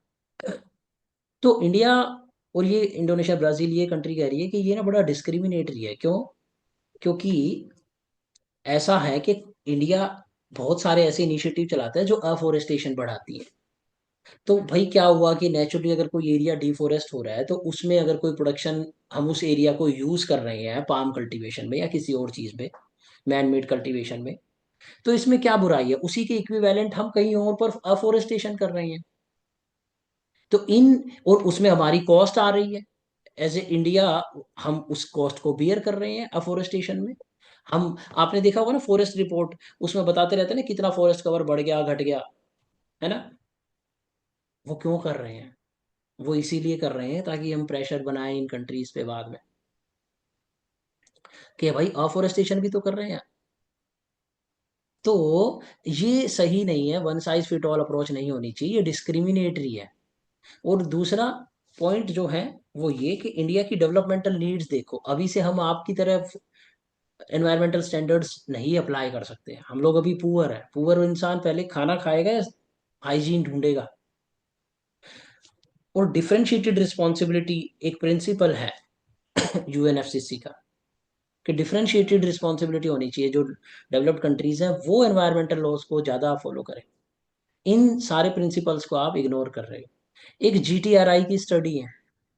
क्या स्टडी है? India's exports, coffee, leather, oil, cake, paper, wood, furniture are going to be affected. किसकी वजह से? सीबीएम और ईयूडीआर, ईयूडीआर की वजह से ये सारे एग्रीकल्चर प्रोडक्ट्स को अफेक्ट होने वाला। और इसी की स्टडी है कि एज पर स्टडी, ये दोनों मिला के सीबीएम और EUDR are expected to affect 9% of India's export to world and 12.9% of export to EU. तो एक चीज नोटिस करो, एक तरफ तो एफडीआई में भी सूखा होने वाला है, सूखा पड़ने वाला है अभी रिसेंट में, क्योंकि फॉरेन कंट्रीज ने अपने अनसर्टेनिटीज क्रिएट करनी शुरू कर दी है मार्केट में। अब वो मार्केट में अनसर्टेनिटी क्रिएट कर रहे हैं फॉरेन कंट्रीज, राइट? तो एक तो उससे एफडीआई फ्लक्चुएट हो रही है बेटा। दूसरा हमारा ना, इन टैरिफ बैरियर की वजह से, रेसिप्रोकल टैरिफ जो ट्रम्प क्रिएट कर रहे हैं, और ये नॉन टैरिफ मेजर जो यूरोप क्रिएट कर रहे हैं, भाई दोनों तरफ से फंस गए हैं हम लोग। हमारा एक्सटर्नल इक्विलिब्रियम बहुत प्रॉब्लम में आने वाला है। इंटरनल इक्विलिब्रियम को काफी अच्छे से सरकार मैनेज कर पाई पिछले कुछ सालों में, क्योंकि एक्सटर्नली काफी स्टेबिलिटी थी। नाउ एक्सटर्नल वोलेटिलिटी बहुत आ गई है, एक्सटर्नल इम्बैलेंस हो रहा है। तो अब आपको इंटरनल थोड़ा सा कॉस्ट चुकानी होगी। तो अब तुम मैक्रो इकोनॉमिक्स थिंक कर सकते हो क्या हो रहा होगा। फॉरेन सेक्टर में ओपन इकोनॉमी को कंसिडर कर सकते हो, फॉरेन सेक्टर में हमारे करंट अकाउंट डेफिसिट और बढ़ने वाला है। दूसरी तरफ से एफडीआई और गिरने वाली है। इससे हमारे फॉरेक्स डी एक्यूमुलेट होंगे, नहीं होंगे तो डेप्रीशिएशन फेस करने वाले हैं। समझ रहे हो? डेप्रीशिएशन का फिर इम्पैक्ट आपकी इंटरनल मार्केट पे भी आने वाला है। ठीक है? डेप्रिसिएशन का इम्पैक्ट इन्फ्लेशन पे आने वाला है, इन्फ्लेशन का इम्पैक्ट इंटरनल मार्केट की अनएम्प्लॉयमेंट पे आने वाला है। इस तरीके से ये सारे सेक्टर्स कनेक्टेड है। ठीक है। फिर देखो नॉन टैरिफ मेजर्स की ना डुअल पर्सनैलिटी होती है। एक तरफ तो वो ट्रेड को बढ़ाते भी है, क्यों? क्योंकि अगर सर्टिफाइड होगा, जीएम फ्री लिखा होगा प्रोडक्ट पे, पेस्टिसाइड फ्री लिखा होगा, तो यूरोपियंस इंपोर्ट भी ज्यादा करेंगे हमारे मैंगोज को, तो वो कॉन्फिडेंस बिल्ड करता है, ट्रेड को बढ़ाता है। But at the same time producer के लिए वो कॉस्ट कंप्लायंस है, तो वो ट्रेड को घटाता भी है। At the one hand human health और एनवायरनमेंट को प्रोटेक्ट करते हैं non tariff measures, but at the same time developmental needs of emerging economies को हर्ट करते हैं। तो trade in India's performance, India की ट्रेड परफॉर्मेंस तुम देख सकते हो। ये थोड़ा थोड़ा जल्दी जल्दी बताऊंगा, इसमें कुछ खास है नहीं, डेटा ही है बेसिकली। 2024 में इंपोर्ट ज्यादा तेजी से बढ़े देन द एक्सपोर्ट। ठीक है, तो ट्रेड डेफिसिट था 211 बिलियन डॉलर का यूएसडी। मर्चेंडाइज इंपोर्ट थे 322 बिलियन, मर्चेंडाइज एक्सपोर्ट थे, उल्टा लिख दिया। यस, उल्टा लिख दिया बेटा, ठीक है। एक्सपोर्ट, इंपोर्ट, ऐसी छोटी मोटी एरर आप करेक्ट कर लेना, ठीक है। पता चल जाएगा, क्योंकि लिखा हुआ है डेफिसिट है ट्रेड, तो डेफिसिट कैसे हो जाएगा अगर एक्सपोर्ट ज्यादा है तो। ये इंपोर्ट है, ठीक है। अच्छा, फाइनेंशियल ईयर 25 में क्या था? टोटल इंपोर्ट कितने थे? 602 बिलियन। और एक्सपोर्ट कितने थे? फिर से मैंने कुछ गड़बड़ लिख दिया। ये, इसको करेक्ट कर लेना आप, ठीक है बेटा। उल्टा लिखा हुआ है ये। डेफिसिट में तो तभी होंगे ना जब इंपोर्ट ज्यादा करे एक्सपोर्ट कम करे। तो ये छोटी मोटी चीजें थोड़ा सा देख लेना आप, गड़बड़ ना हो। ठीक है। फिर टेक्सटाइल एक्सपोर्ट के बारे में बात करते हैं, तो टेक्सटाइल ये वाला सेक्शन इंपॉर्टेंट है। तो बेसिकली यहाँ पर हमें यही पता चल रहा है कि India current account trade deficit चल रहा है इंडिया का। तो गुड्स एक्सपोर्ट कम कर रहे हो, इंपोर्ट ज्यादा कर रहे हो, तो ट्रेड डेफिसिट तो इंडिया का नॉर्मली रहता ही है। ठीक है। फिर टेक्सटाइल एक्सपोर्ट्स के बारे में बात कर रहे हैं कि स्क्यूड है कॉटन की तरफ, कॉटन के गुड्स हम ज्यादा एक्सपोर्ट करते हैं। ठीक है। और हमारी मार्केट पता है कौन सी है? US, EU, UK, UAE. ठीक है। और टेक्सटाइल सेक्टर इंपॉर्टेंट है इकोनॉमी के लिए, क्यों? क्योंकि 2.3% ऑफ जीडीपी कंट्रीब्यूट करता है ये। 12% of exports, total 12 export earning जो है इंडिया की, उसमें से 12% टेक्सटाइल सेक्टर से आती है। 4.5 करोड़ लोग, 45 मिलियन लोगों को ये एम्प्लॉय करता है, जिसमें से मेजरली वुमेन है। और टेक्सटाइल सेक्टर में जो प्रोडक्शन होती है 80% एमएसएमई से आती है, तो ये काफी इंक्लूसिव है, जॉब क्रिएटिंग है वुमेन के लिए भी और स्मॉल फार्म्स के लिए भी, यानी अनऑर्गेनाइज सेक्टर के लिए भी। 34 बिलियन डॉलर का एक्सपोर्ट किया इसने 2023 में। उस 34 बिलियन में से 42% अपैरल था। अपैरल मतलब होता है finished product, cloth, finished dress. और 34% था रॉ मटेरियल और सेमी फिनिश्ड। और 30% था नॉन अपैरल, जो कपड़ा पहन नहीं गया वो फिनिश्ड, कोई ब्लैंकेट ब्लैंकेट होगी कुछ, हैंड करचीफ ब्लैंकेट कुछ ऐसा, शॉल कुछ होगा।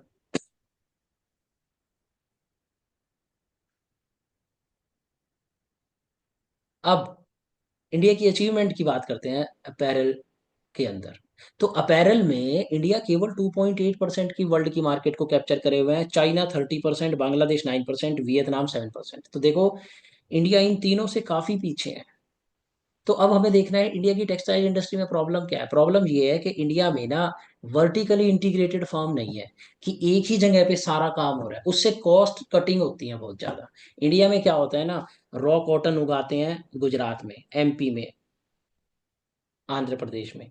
फिर ये रॉ कॉटन जाती है तमिलनाडु में, तमिलनाडु में बनता है यॉर्न, कॉटन यार्न। फिर वो कॉटन यार्न बन के वापस गुजरात आता है और वहां पर कपड़ा बनता है। इसमें देखो कितनी ट्रांसपोर्टेशन कॉस्ट कैसे घूम रहा है, फ्रेगमेंटेड है supply chain, high production cost. China Vietnam में vertically integrated fibre to fashion farm है। मींस एक ही जगह पे रॉ कॉटन उगाई गई, और जहां पर रॉ कॉटन उगाई गई वहीं पर उसका यार्न बनाया गया। फिर नेक्स्ट स्टेप में वहीं पर उसकी क्लॉथ बना दिया गया। अब इससे तो कॉस्ट कटिंग हो गई। तो वर्टिकली इंटीग्रेटेड फॉर्म इंडिया में एब्सेंट है। इसलिए आप देखोगे कि कपड़ों की जो हब है इंडिया में क्लोथिंग का, वो देखोगे आप लुधियाना की तरफ है, कहीं कहीं गुजरात में, ऐसे ना सिलोज में इधर उधर खोपचों में बने हुए हैं। एक जगह पे लोकेशनल एडवांटेज नहीं उठा पा रहे हैं हम। तो एक तो सबसे बड़ी प्रॉब्लम ये है इंडिया के टेक्सटाइल सेक्टर के साथ। दूसरी प्रॉब्लम ये है कि रिजिड लेबर लॉज है। रिजिड लेबर लॉज हाइपोथेसिस तो हमने पढ़ी होगी, पेपर 2 में पढ़ चुके होगे आप, इंडस्ट्री अगर कर रहा है तो, या नेशनल इनकम कर लिया है तो। मतलब लॉज हमारे आईडीए 1947 इस तरीके के हैं कि लेबर को एम्प्लॉय करते वक्त डरता है फार्म, और उसको ना एम्प्लॉय करना पड़े इसलिए वो एक्स्ट्रा कॉस्ट इनकर करता है, और वो एक्स्ट्रा कॉस्ट फिर उसके प्रोडक्ट में ऐड हो जाती है, तो प्रोडक्ट महंगा हो जाता है। फिर हम कॉस्ट कॉम्पिटिटिवनेस में लूज कर जाते हैं फॉरेन कंट्रीज। तो एक ये प्रॉब्लम है। दूसरा, हमारे देश में आपको पता ही है, कौन सी था वो, ड्वार्फ फार्म सिंड्रोम और मिसिंग मिडल, ये टर्म तुमने पढ़ लिया होगा इंडस्ट्री में और नेशनल इनकम फोल्डर में। हमारे देश में मीडियम साइज की फार्म नहीं है, स्मॉल साइज की फार्म्स है, और स्मॉल साइज की फार्म न्यू टेक्नोलॉजी का ज्यादा बेनिफिट नहीं उठा पाती। और टेक्नोलॉजी का बेनिफिट नहीं उठाएगी, प्रोडक्टिविटी कम होगी, कॉस्ट ज्यादा होगी। प्री शिपमेंट इंस्पेक्शन इंडिया में बहुत ही पुअर है, बहुत टाइम टेकिंग है, और वो कॉस्ट को इंक्रीज करते हैं, लॉजिस्टिक कॉस्ट को। फिर दूसरा, टेक्सटाइल सेक्टर में इंडिया की यही प्रॉब्लम है। देखो सिल्क का शॉल केस स्टडी है एक। अमेरिका को जब इंडिया सिल्क का प्रोडक्ट एक्सपोर्ट करता है तो वो 11% टैरिफ लगाता है इंडिया पे, जबकि साउथ कोरिया के साथ 0% लगाता है टैरिफ। तो क्यों ना इंडिया भी एफटीए कर ले यूएस के साथ। So this is a very opportune moment for India right now. 1 अप्रैल से पहले हम यूएस के साथ फ्री ट्रेड एग्रीमेंट कर सकते हैं, और ऐसे ऐसे प्रोडक्ट बहुत सारे हैं जैसे सिल्क का शॉल, यहाँ पर हम एडवांटेज उठा सकते हैं। हम बोलेंगे हम भी आपके सिल्क प्रोडक्ट पे जीरो टैरिफ, आप भी हमारे पे जीरो टैरिफ लगा लो, क्योंकि ऑलरेडी इंडिया, तो साउथ कोरिया की मार्केट को ही तो खाएगा इंडिया। तो एफटीए करने का भी बहुत बेनिफिट है। ठीक है। और दूसरा, ये राइजिंग एनवायरमेंट स्टैंडर्ड्स एनटीएम्स। अब डिफोरेस्टेड लैंड से कॉटन आई तो नहीं लेगा यूरोप। तो ये सारी प्रॉब्लम होने वाली है। तो इस प्रॉब्लम से ओवरकम करने के लिए देखो क्या है, ग्लोबल डिमांड है shifted to man made fibre. अब आप देखो, एक कॉटन एसोसिएशन है वर्ल्ड की, वो ये कह रही है कि दुनिया में फाइबर की जो कंजम्पशन है वो अब मैन मेड फाइबर की तरफ शिफ्ट हो गई है। 77% लोग पूरी दुनिया में कपड़े जो कंज्यूम हो रहे हैं, फाइबर जो यूज हो रहा है ह्यूमन कंजम्पशन में, वो 7% मैन मेड है। कॉटन सिर्फ 22% ही रह गया। और इंडिया मैन मेड का 9.2% जो है प्रोडक्शन ग्लोबली होल्ड करता है। तो इंडिया को क्या जरूरत है, क्योंकि preferences, changing preferences, taste and preferences लोगों के चेंज हो रहे हैं। तो इंडिया को R&D लगाने की जरूरत है, और वर्टिकली इंटीग्रेटेड सप्लाई चेन, एक ही जगह पे in house facility, world facility के साथ वर्टिकली इंटीग्रेटेड सप्लाई चेन बनानी होगी मैन मेड फाइबर की। क्योंकि सुनर और लेटर लोग उधर ही ज्यादा कंज्यूम करने वाले हैं मैन मेड फाइबर को। और मैन मेड फाइबर में आपको ईयू का डिफोरेस्टेशन जैसा नॉन टेरिफ मेजर्स की भी प्रॉब्लम नहीं आएगी। लेकिन उसके लिए आपको R&D करना पड़ेगा, बहुत पैसा लगाना पड़ेगा, और वो एनवायरमेंटल सस्टेनेबल टेक्निक भी होनी चाहिए।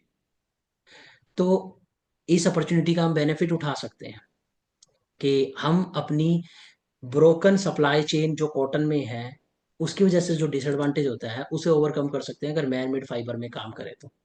ठीक है। गवर्नमेंट एफर्ट देखो, गवर्नमेंट ने क्या करा है बेटा, इसके लिए गवर्नमेंट ने ना PLI स्कीम दी है टेक्सटाइल सेक्टर को, कि इसमें R&D हो तो हम इसमें PLI performance linked incentive subsidy देने के लिए रेडी है। प्रधानमंत्री mega integrated textile reason and apparel park बनाए गए हैं जहाँ पे वर्ल्ड क्लास इंफ्रास्ट्रक्चर है, और FDI को वेलकम करते हैं, आओ हमारे यहाँ पे R&D करो। UAE इंडिया का FTA, जिसमें टेक्सटाइल टैरिफ रिड्यूस करा गया है। तो diversification of India's export to new market. अब ये है बेटा, इंडिया एक बढ़िया फॉरेन ट्रेड पॉलिसी पता क्या होती है, कि आपके जो एक्सपोर्ट्स हैं डाइवर्सिफाई हो। जैसे अचानक कोई सिरफिरा ट्रम्प आ जाए तो इंडिया के एक्सपोर्ट हर्ट ना हो, क्योंकि अमेरिका के पास थोड़ा सा ही एक्सपोर्ट जाता है, बहुत सारी जगह इंडिया एक्सपोर्ट करता है। तो हम एक फ्रेंड पे डिपेंडेंट ना रहें, डाइवर्सिफाई करें अपने फ्रेंड की बास्केट। क्या पता किससे कब लड़ाई हो जाए, फिर क्या करोगे। तो इंडिया ने रिसेंटली काफी डाइवर्सिफाई करा है अपनी एक्सपोर्ट बास्केट को, जैसे ऑप्टिकल आइटम, जैसे लेंस काट के वो चश्मे वगैरह इस तरीके के ऑप्टिकल आइटम्स जो है 14 नई मार्केट्स में अब हम एक्सपोर्ट करने लगे हैं, जिसमें Zimbabwe, Romania, Finland, Tanzania, Qatar etcetera. ऐसे ही क्रेन्स और लिफ्ट को हम 12 नई मार्केट में करने लगे हैं। Surgical exports to new 9 markets. फिर न्यू, अच्छा, नेट सर्विसेज में इंडिया सरप्लस में रहता है, आपको पता ही है। ठीक है, इंडिया हमेशा सर्विसेज में सरप्लस में रहता है। कितना सरप्लस था? 131 बिलियन डॉलर। एक्सपोर्ट कितना करा था? 281। इंपोर्ट कितना करा था? 150 billion USD. India share in global services export has more than doubled. Double हो गया है, 4.3% हो गया है 1.9 से। कौन सी सर्विसेज हैं? शेयर इंडिया के एक्सपोर्ट्स में शेयर, ग्लोबली इंडिया के एक्सपोर्ट्स का शेयर देखते हैं, सर्विसेज का शेयर, सर्विसेज एक्सपोर्ट में शेयर। आईसीटी में हमारा शेयर 10.2% है। पूरी दुनिया में 100 रुपए का अगर आईसीटी एक्सपोर्ट होता है तो 10 रुपए का इंडिया कर रहा है। अदर बिजनेस सर्विसेज में हम 7.2% कर रहे हैं। यहाँ पर हम लोग वीक है टूरिज्म में, ट्रेवल एंड ट्रांसपोर्ट में। Weak tourism and logistic hub, यहाँ पर इंडिया को इन्वेस्टमेंट और स्ट्रेंथन करने की जरूरत है। तो सर्विसेज एक्सपोर्ट में हम आईसीटी में पूरी दुनिया में 10% शेयर होल्ड करते हैं, अदर बिजनेसेस सर्विसेज में 7.2 करते हैं। कंस्ट्रक्शन सर्विसेज हमारी थोड़ी काफी वीक है, 3.5% है। ट्रेवल एंड ट्रांसपोर्ट बड़ा वीक है। तो इंडिया में अगर हाइजीन अच्छी हो, लॉ एंड ऑर्डर, सेफ्टी अच्छी हो, तो इंडिया जो है टूरिज्म में काफी बढ़ सकता है। और टूरिज्म में हम, ट्रांसपोर्ट में और टूरिज्म में हम अच्छा कर सकते हैं, क्योंकि हमारा बहुत यहाँ पर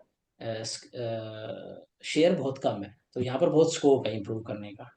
इंडिया फाइनेंशियल सर्विसेज भी जो है ग्लोबल एवरेज से लैग करती हैं। फाइनेंशियल सर्विसेज के लिए हमने गुजरात में गिफ्ट सिटी बनाया है, but we are still not a financial service hub across the world. तो हमारा बहुत कम शेयर हैं, तो वहां पर हम काम कर सकते हैं। तो सर्विस सेक्टर के ये कुछ डेटा आप याद रख सकते हो, कि कितना शेयर है इंडिया का 2005 से 23 में। 4.3% ग्लोबल सर्विसेज एक्सपोर्ट करता है इंडिया, उसमें आईसीटी में हम अच्छे हैं, अदर बिजनेस सर्विसेज में अच्छे हैं। लेकिन हम कंस्ट्रक्शन, ट्रैवल और फाइनेंशियल सर्विसेज में लैग कर रहे हैं, जहाँ पे इंडिया को काम करने की जरूरत है। फिर India's e commerce export 1.5% of global market share है, बहुत कम ही है वैसे देखा जाए तो। 5 billion USD dollar export earning earn की थी इंडिया ने, जो कि एक्सपेक्टेड है कि 2030 तक काफी बढ़ सकती है, 20 बिलियन। और गवर्नमेंट इंडिया की क्या इनिशिएटिव ले रही है ई कॉमर्स एक्सपोर्ट को जनरेट करने का? ई कॉमर्स एक्सपोर्ट हब बना रही है, ई कॉमर्स एक्सपोर्टर्स को जीएसटी रिफंड करती है। तो ई कॉमर्स के थ्रू अगर मैं कोई छोटा सा प्रोड्यूसर हूँ और अमेजोन की मदद से मैं एक्सपोर्ट करना चाह रहा हूँ फॉरेन कंट्री में, तो मैंने कोई एक्सपोर्ट अर्निंग के लिए कोई गुड बनाया है, तो उस पर गवर्नमेंट मुझे जीएसटी रिफंड देगी, जीरो रेटेड सप्लाई होगी। जीरो रेटेड सप्लाई मैंने पब्लिक फाइनेंस वाला जो फोल्डर है पेपर 2 में, फिजिकल फेडरलिज्म वाला, वहां पर जीएसटी के बारे में लेक्चर होगा, उसमें बता रखा है अच्छे से। Niryat Bandhu scheme, financial support to e commerce exporter under. अगर फाइनेंशियल, निर्यात बंधु में मीन्स फाइनेंशियल सपोर्ट देंगे जो ई कॉमर्स एक्सपोर्टर है, एक्सपोर्ट करता है ई कॉमर्स के थ्रू, उसे मार्केट एक्सेस स्कीम के थ्रू सस्ता लोन वोन दे देंगे। फॉरेन ट्रेड पॉलिसी 2023 प्रमोट करती है डिजिटल ट्रेड ई कॉमर्स को। मेक इन इंडिया, आत्मनिर्भर, गवर्नमेंट इनिशिएटिव जो है एनहेंस करते हैं support for MSME and e commerce export. अब भैया बैलेंस ऑफ पेमेंट की सिचुएशन देख लो। करंट अकाउंट डेफिसिट इंडिया का 1.2% ऑफ जीडीपी है 2025 में। 23 में ये ज्यादा था, 3.5% ऑफ जीडीपी। लेकिन आपको पता है ये करंट अकाउंट डेफिसिट अब बढ़ सकता है, क्यों? क्योंकि ट्रम्प टैरिफिकेशन और ईयू के नॉन टैरिफ मेजर्स। तो फ्यूचर में इसमें जंप आने के चांसेस हैं क्योंकि हमारे एक्सपोर्ट हर्ट होने वाले हैं। अच्छा, इंडिया का ना मर्चेंटाइज ट्रेड डेफिसिट है, ऊपर जो मैंने डेटा करेक्ट कराया वो यही बता रहा है, ट्रेड डेफिसिट में है। सर्विसेज में सरप्लस है, और प्राइवेट ट्रांसफर, वो जो अर्निंग्स करते हैं हमारे बाहर गए हुए वर्कर्स, रेमिटांसिस वगैरह, प्राइवेट ट्रांसफर्स, वो सरप्लस में होते हैं। और हमारी बाहर की इन्वेस्टमेंट पे जो अर्निंग्स है वो, ये टोटल सरप्लस में। कैपिटल एंड फाइनेंशियल अकाउंट को देखो, तो इंडिया में कैपिटल एंड फाइनेंशियल अकाउंट को अगर देखें तो generally India capital account surplus में होता है, तभी तो वो फाइनेंस करता है किसको, कुशन प्रोवाइड करता है किसको, करंट अकाउंट डेफिसिट को। और तभी हमारे फॉरेक्स बढ़े हुए हैं, $640 बिलियन कैसे हो गए, क्योंकि हमारा कैपिटल अकाउंट सरप्लस में रहता है। करंट अकाउंट डेफिसिट को कंपनसेट करके जो भी डॉलर बच जाएंगे स्टेबल एक्सचेंज रेट के लिए, आरबीआई को एक्यूमुलेट करने पड़ते हैं। कभी कभार जब प्रेशर आता है तो डी एक्यूमुलेट कर देते हैं। तो $640 बिलियन डर्टी फ्लोट रेजीम के अंदर एक्यूमुलेट कर रखे हैं, क्योंकि हर साल करंट अकाउंट डेफिसिट में होता है, कैपिटल अकाउंट सरप्लस में होता है। तो डेफिसिट को कवर करने के बाद जितना सरप्लस में बच गया, फॉरेक्स एक्यूमुलेट कर लिए। तो एफडीआई, एफपीआई, ये सब हमारे कैपिटल अकाउंट के पार्ट होते हैं। NRI deposit, external loan. FDI को देखो, 2000 फाइनेंशियल ईयर 22 में, फाइनेंशियल 24 में ग्रोस एफडीआई थी 85 बिलियन, 85 बिलियन। रिपेट्रिएशन डिसइन्वेस्टमेंट थी 29 बिलियन। अच्छा, gross FDI means foreign country से एफडीआई कितनी आई। अब वो एफडीआई एक इंडिया की ओला के अंदर एफडीआई आई, उन्होंने ओला के स्टॉक्स में इन्वेस्ट करा, ठीक है, या ओला के को उन्होंने फंडिंग दी, ठीक है। अब ओला के साथ उन्होंने प्रॉफिट अर्न करा। प्रॉफिट अर्न करने के बाद साल भर के बाद उन्होंने उसको रिपेट्रिएट कर दिया, वापिस अमेरिका भेज दिया। या उन्होंने जो शेयर होल्डिंग ओला के साथ करी थी, एक साल के बाद उसे डिसइन्वेस्टमेंट कर दी, 20% शेयर लिए थे, 10% कर दिए, और फिर वो जो अर्निंग हुई उसे वापस यूएस भेज दिया। तो 2022 के फाइनेंशियल ईयर में 85 बिलियन ग्रॉस एफडीआई आई, और रिपेट्रिएट और डिसइन्वेस्टमेंट हो गई 29 बिलियन की। तो नेट इनफ्लो कितना हुआ, 56 बिलियन यूएसडी। 2024 में क्या हुआ बेटा, और भी कम हो गया नेट, क्योंकि रिपेट्रिएशन बढ़ गई। तो रिसेंटली क्या देखा गया है कि रिपेट्रिएशन बढ़ रहा है। तो जब रिपेट्रिएशन बढ़ता है तो नेट एफडीआई का इनफ्लो तो कम ही हो गया, है ना। तो इस चीज पे ध्यान देने की जरूरत है कि ये रिपेट्रिएशन क्यों बढ़ रहे हैं, ये रिटेन्ड करें अपनी अर्निंग्स को इंडिया में ही, ठीक है। ऐसे सेक्टर में एफडीआई आए जो लॉन्ग टर्म रहे, तब इंडिया को ज्यादा बेनिफिट है। Otherwise what these people are doing, they are bringing their FDI, making profit, and then they are leaving soon. That should not be the real FDI. So जितना repatriation कम होगा तभी हमारे को नेट एफडीआई का फायदा होगा, ठीक है। पहले ये रिपेट्रिएशन डिसइन्वेस्टमेंट कम होती थी, अब रिसेंटली ये बढ़ गई है, ठीक है। अच्छा, क्यूमुलेटिव एफडीआई इंडिया में 1 ट्रिलियन यूएसडी जा चुकी है एज पर डीपीआईआईटी, 24 सालों में, 2000 से 2024 तक। एफडीआई का शेयर देख लो कहाँ पर आती है, ये थोड़ा डेटा इंपॉर्टेंट है। सर्विस सेक्टर में सबसे ज्यादा आती है 19%, कंप्यूटर सॉफ्टवेयर हार्डवेयर में 14%, ट्रेडिंग में 9%, इलेक्ट्रिसिटी एनर्जी में 4%, सीमेंट एंड जिप्सन में 6%, नॉन कन्वेंशनल एनर्जी में यहाँ पर बहुत सारी आ रही है, क्योंकि government of India non conventional solar energy, wind energy इसको प्रमोट कर रही है, तो इसमें काफी इन्वेस्टमेंट आ रही है। कहाँ पर कम आ रही है, कंस्ट्रक्शन एक्टिविटी में कम आ रही है, ऑटोमोबाइल में कम आ रही है। ये 2025 फाइनेंशियल ईयर का डेटा है। Of late, there is a concern about falling net FDI. Net FDI is falling due to increase in repatriation, especially since last 2 years. तो रिपेट्रिएशन इंक्रीज हो रहा है, रिटेन्ड अर्निंग डिक्रीज हो रही है, gross FDI भी slow down हो रही है। ये एक ग्राफ है जो सर्वे में नहीं है लेकिन मैंने डाला है, तुम यूज कर पाओ, तो इसका मोटा मोटा सा ध्यान रख पाओगे, मोटा मोटा सा ये ध्यान होना चाहिए तुम्हें कि highest share of GDP gross FDI का 3.5% ड्रीम रन के पीरियड 2008-9 ग्लोबल फाइनेंशियल क्राइसिस वाले साल में था। और ये ग्रीन वाला है नेट एफडीआई 1.8% था। फिर ये गिरा 2013-14 तक, नेट एफडीआई थोड़ा सा राइज हुआ 13-14 में 11। फिर इसके बाद ये दोनों राइज होते हैं 20-21 तक, और उसके बाद फिर से ये गिर रहे हैं। इस मोटे मोटे ट्रेंड को तुम्हें ध्यान रखना, ठीक है। ये ब्लू लाइन ग्रॉस एफडीआई है, ये नेट एफडीआई है ग्रीन, ठीक है बेटा।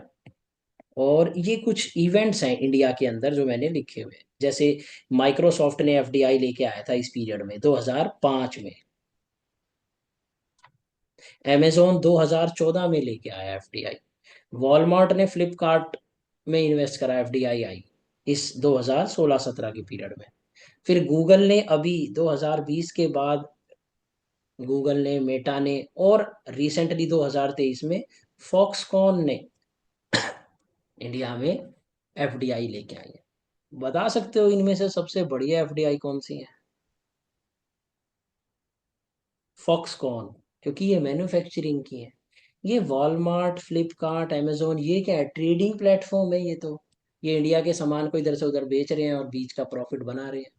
इंडिया की रियल प्रोडक्टिव कैपेसिटी फॉक्सकॉन बना है, क्योंकि ये सेमीकंडक्टर में आया है, जिसकी मदद से हम फोन्स को ना सिर्फ इंडिया असेंबल करे के एक्सपोर्ट करेगा, बल्कि मैन्युफैक्चर करके एक्सपोर्ट कर पाएगा। और आपको बताइए, हम राइज कर पाएंगे स्माइली कर्व में मैन्युफैक्चरिंग के।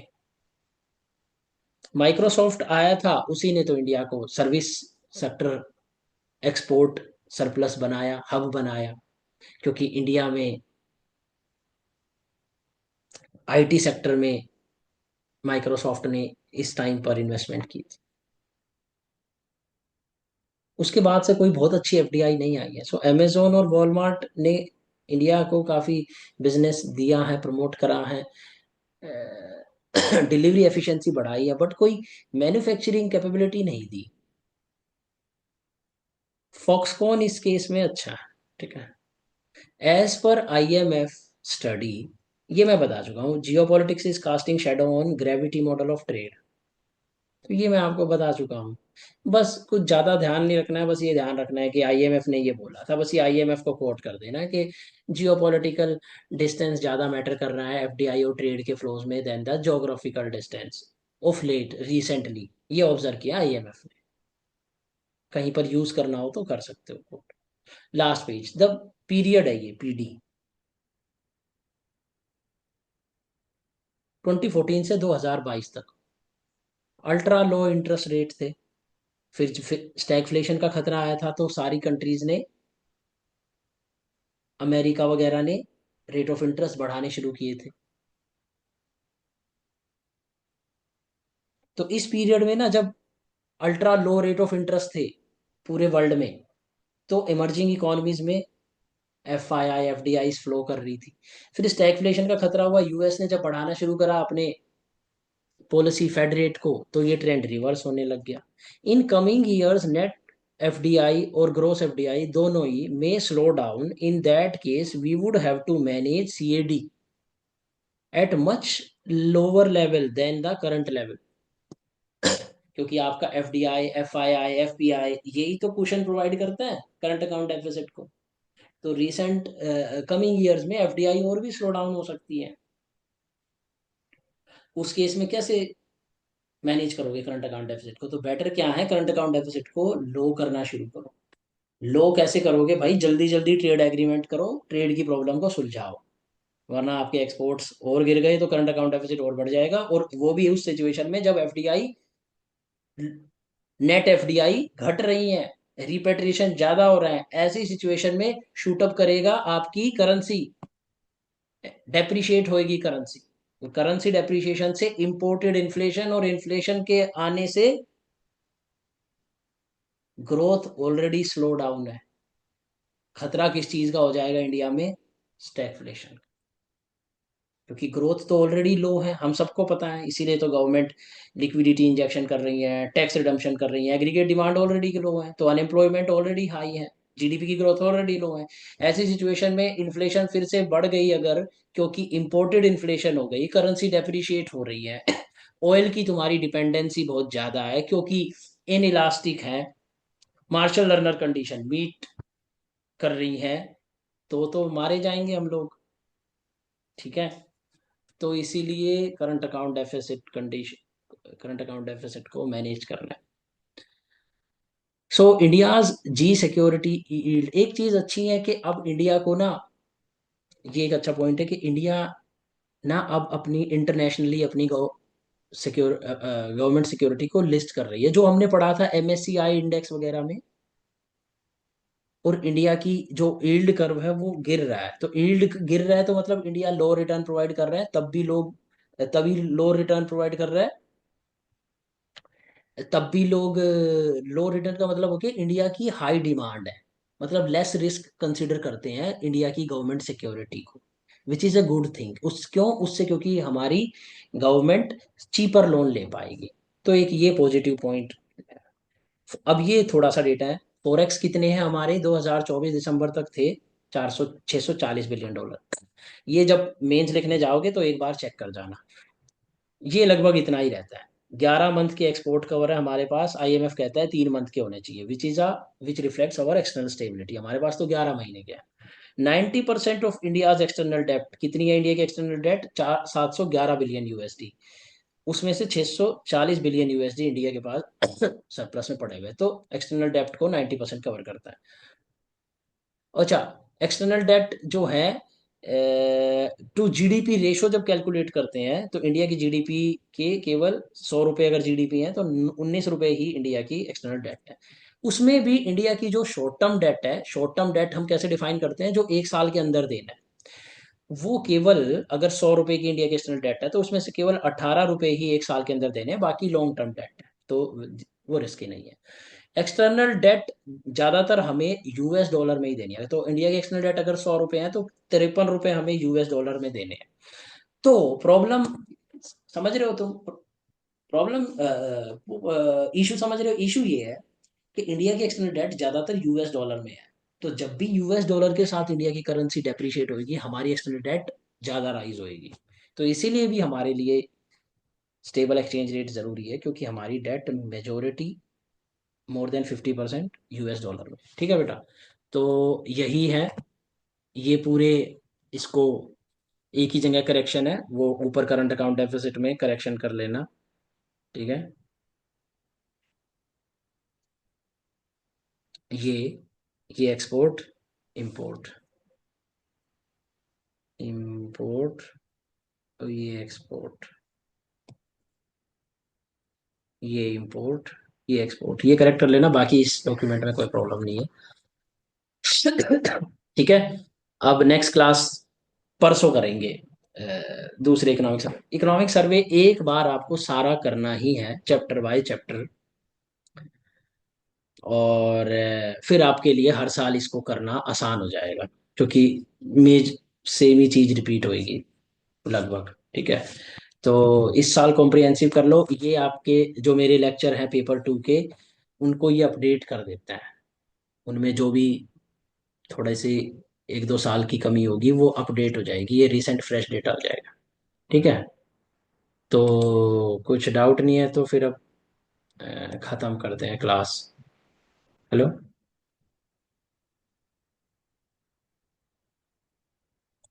ठीक है देन, इसको आप देख लेना, अब जल्दी से रिवाइज हो जाएगा। ठीक है, ओके।